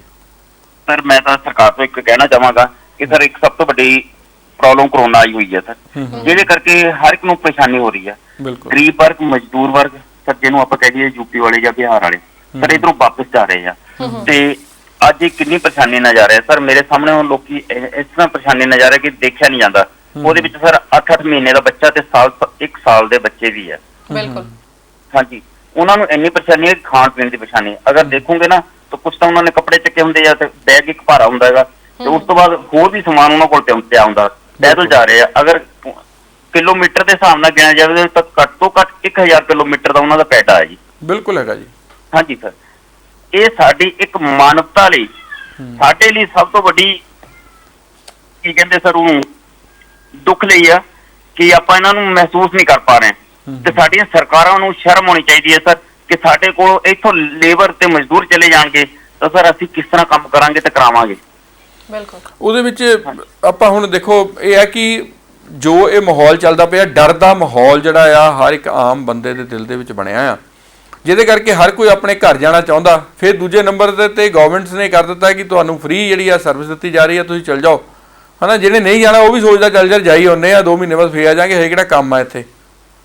ਸਰ ਮੇਰੇ ਕੋਲ ਰਿਕਾਰਡਿੰਗ ਪਈ ਹੋਈ ਹੈ, ਮੈਂ ਤੁਹਾਨੂੰ ਉਹ ਤਾਂ ਭੇਜ ਹੀ ਸਕਦਾ ਹੈਗਾ ਸਰ। ਉਹਦੇ ਵਿੱਚ ਉਹ ਕਹਿ ਰਹੇ ਆ ਕਿ ਕੁਛ ਤਾਂ ਇਹਨਾਂ ਨੂੰ ਅਨਪੜ੍ਹਤਾ ਮਾਰ ਜਾਂਦੀ ਜੀ, ਕਿ ਸਾਡੇ ਇੱਥੇ ਜਿਹੜੀ ਲੇਬਰ ਪਾਰਟੀ ਹੈ ਨਾ ਉਹ ਅਨਪੜ੍ਹ ਹੈ, ਉਹਨਾਂ ਨੂੰ ਜਾਣਕਾਰੀ ਨਹੀਂ ਸਰ ਕਿ ਕਿਸ ਤਰ੍ਹਾਂ ਕਰਾਉਣਾ ਹੈਗਾ, ਟਿਕਟ ਕਿਸ ਤਰ੍ਹਾਂ ਲੈਣੀ ਹੈ ਸਰ, ਕਿਹਦੇ ਨਾਲ ਮਿਲਣਾ ਹੈਗਾ। ਤੇ ਅਗਰ ਕੁਝ ਬੰਦੇ ਪਹੁੰਚ ਰੱਖਦੇ ਜਾਂ ਜਾਂਦੇ ਆ ਉੱਥੇ ਸਰ ਜਾ ਕੇ ਜਿਹੜੇ ਸਰਕਾਰੀ ਮਹਿਕਮੇ ਵਾਲੇ ਇਹਨਾਂ ਨੂੰ ਮਾਰ ਦਿੰਦੇ ਆ। ਉਹ ਵਿਚਾਰਾ ਥੱਕ ਹਾਰ ਕੇ ਪੈਦਲ ਜਾਣਾ ਬਿਹਤਰ ਸਮਝਦਾ ਹੈਗਾ ਸਰ, ਇਹਨਾਂ ਚੱਕਰਾਂ 'ਚ ਨਹੀਂ ਪੈਣਾ ਚਾਹੁੰਦਾ ਜੀ। ਬਿਲਕੁਲ ਜੀ, ਇਹਦਾ ਵੀ ਮੈਂ ਪ੍ਰਮਾਣ ਤੁਹਾਨੂੰ ਪੇਸ਼ ਕਰ ਸਕਦਾ ਅਗਰ ਤੁਸੀਂ ਕਹੋ ਨਾ। ਮੇਰੇ ਕੋਲ ਰਿਕਾਰਡਿੰਗ ਪਈ ਹੈ, ਰੋਜ਼ ਮੈਂ ਸਰ 2-4 ਪਰਿਵਾਰਾਂ ਨੂੰ ਰੋਕ ਕੇ ਉਹਨਾਂ ਨਾਲ ਗੱਲਬਾਤ ਕਰਦਾ ਹੈਗਾ। ਸਰ ਮੇਰਾ ਕੰਟੈਕਟ ਤਾਂ ਇਹਨਾਂ ਨਾਲ ਬਣਿਆ ਹੈਗਾ ਕਿਉਂਕਿ ਮੈਂ 10-11 ਦਿਨ ਲੰਗਰ ਦੀ ਸੇਵਾ ਆਪਣੇ ਵੱਲੋਂ ਚਾਲੂ ਕੀਤੀ। ਜ਼ਰੂਰ ਜੀ, ਜੋ ਵੀ ਤੁਹਾਡੇ ਕੋਲ ਰਿਕਾਰਡਿੰਗ ਹੈ ਤੁਸੀਂ ਸਾਡੇ ਨਾਲ ਸ਼ੇਅਰ ਕਰ ਸਕਦੇ ਹੋ ਸਾਡੇ ਨੰਬਰ ਦੇ ਉੱਤੇ, ਆਪਾਂ ਉਹਦੇ ਤੇ ਤੁਹਾਡੇ ਨਾਲ ਗੱਲ ਵੀ ਕਰ ਲਾਂਗੇ। ਜੇ ਕੁਝ ਬਣਦਾ ਹੋਇਆ ਤਾਂ ਆਪਾਂ ਜ਼ਰੂਰ ਉਹਦੇ ਤੇ ਐਫਰਟ ਵੀ ਜਿਹੜਾ ਆਪਣੇ ਵੱਲੋਂ ਕਰਾਂਗੇ। ਤੇ ਹੁਣ ਮੈਂ ਤੁਹਾਨੂੰ ਇਹਦੇ ਵਿੱਚ ਇੱਕ ਹੋਰ ਦੱਸਦਾ ਸਰ, ਮੈਂ ਉਹਨਾਂ ਵਿੱਚ ਸਰ ਐਸਡੀਐਮ ਸਾਹਿਬ ਨੂੰ ਕਿਹਾ ਕਿ 8-8 ਮਹੀਨੇ ਦੇ ਬੱਚੇ ਜਾ ਰਹੇ ਆ, ਉਹਨਾਂ ਲਈ ਆਪਾਂ ਕੁਝ ਕਰਨਾ ਚਾਹੁੰਦੇ ਆ ਤਾਂ ਪਰ ਉਹ ਫੋਨ ਨਹੀਂ ਅਟੈਂਡ ਕਰਦੇ ਸਰ। ਸਰਕਾਰੀ ਮਹਿਕਮਾ ਸਾਡੇ ਫੋਨ ਨਹੀਂ ਅਟੈਂਡ ਕਰਦਾ ਹੈਗਾ। ਇਹ ਐਸਡੀਐਮ ਸਾਹਿਬ ਦਾ ਬੜਾ ਫੋਨ ਆ ਰਿਹਾ ਸਾਰਿਆਂ ਦਾ ਕਿ ਐਸਡੀਐਮ ਸਾਹਿਬ ਫੋਨ ਹੀ ਅਟੈਂਡ ਕਰਦੇ, ਉਹ ਅਟੈਂਡ ਨਹੀਂ ਕਰਦੇ ਸਰ। ਇਹ ਸਾਡੇ ਲਈ ਅਗਰ ਮਜਬੂਰੀ ਸਾਨੂੰ ਵੀ ਇਹ ਬਾਅਦ ਵਿੱਚ ਇਹ ਦਿੱਕਤ ਆਏਗੀ ਜੇ ਲੇਬਰ ਚਲੀ ਗਈ ਤਾਂ ਸਰ ਅਸੀਂ ਕਾਰਖਾਨੇ ਵਾਲੇ ਕੰਮ ਕਿੱਦਾਂ ਕਰਾਵਾਂਗੇ। ਬਿਲਕੁਲ ਹੈ ਕਿਸਾਨ ਸਰ ਖੇਤੀ ਨਹੀਂ ਕਰ ਸਕੇਗਾ। ਤੁਸੀਂ ਅਸੀਂ ਵੀ 1-2 ਬੰਦਾ ਰੱਖੇ ਆ, ਤੁਸੀਂ ਵੀ ਰੱਖਦੇ ਹੋਣਗੇ, ਜਾਂ ਤੁਸੀਂ ਨਾ ਕੁਝ 1-2 ਬੰਦੇ ਦੀ ਲੇਬਰ ਦੀ ਜ਼ਰੂਰਤ ਹੁੰਦੀ, ਆਪਾਂ ਲੇਬਰ ਤੋਂ ਬਿਨਾਂ ਚੱਲ ਨਹੀਂ ਸਕਦੇ ਸਰ।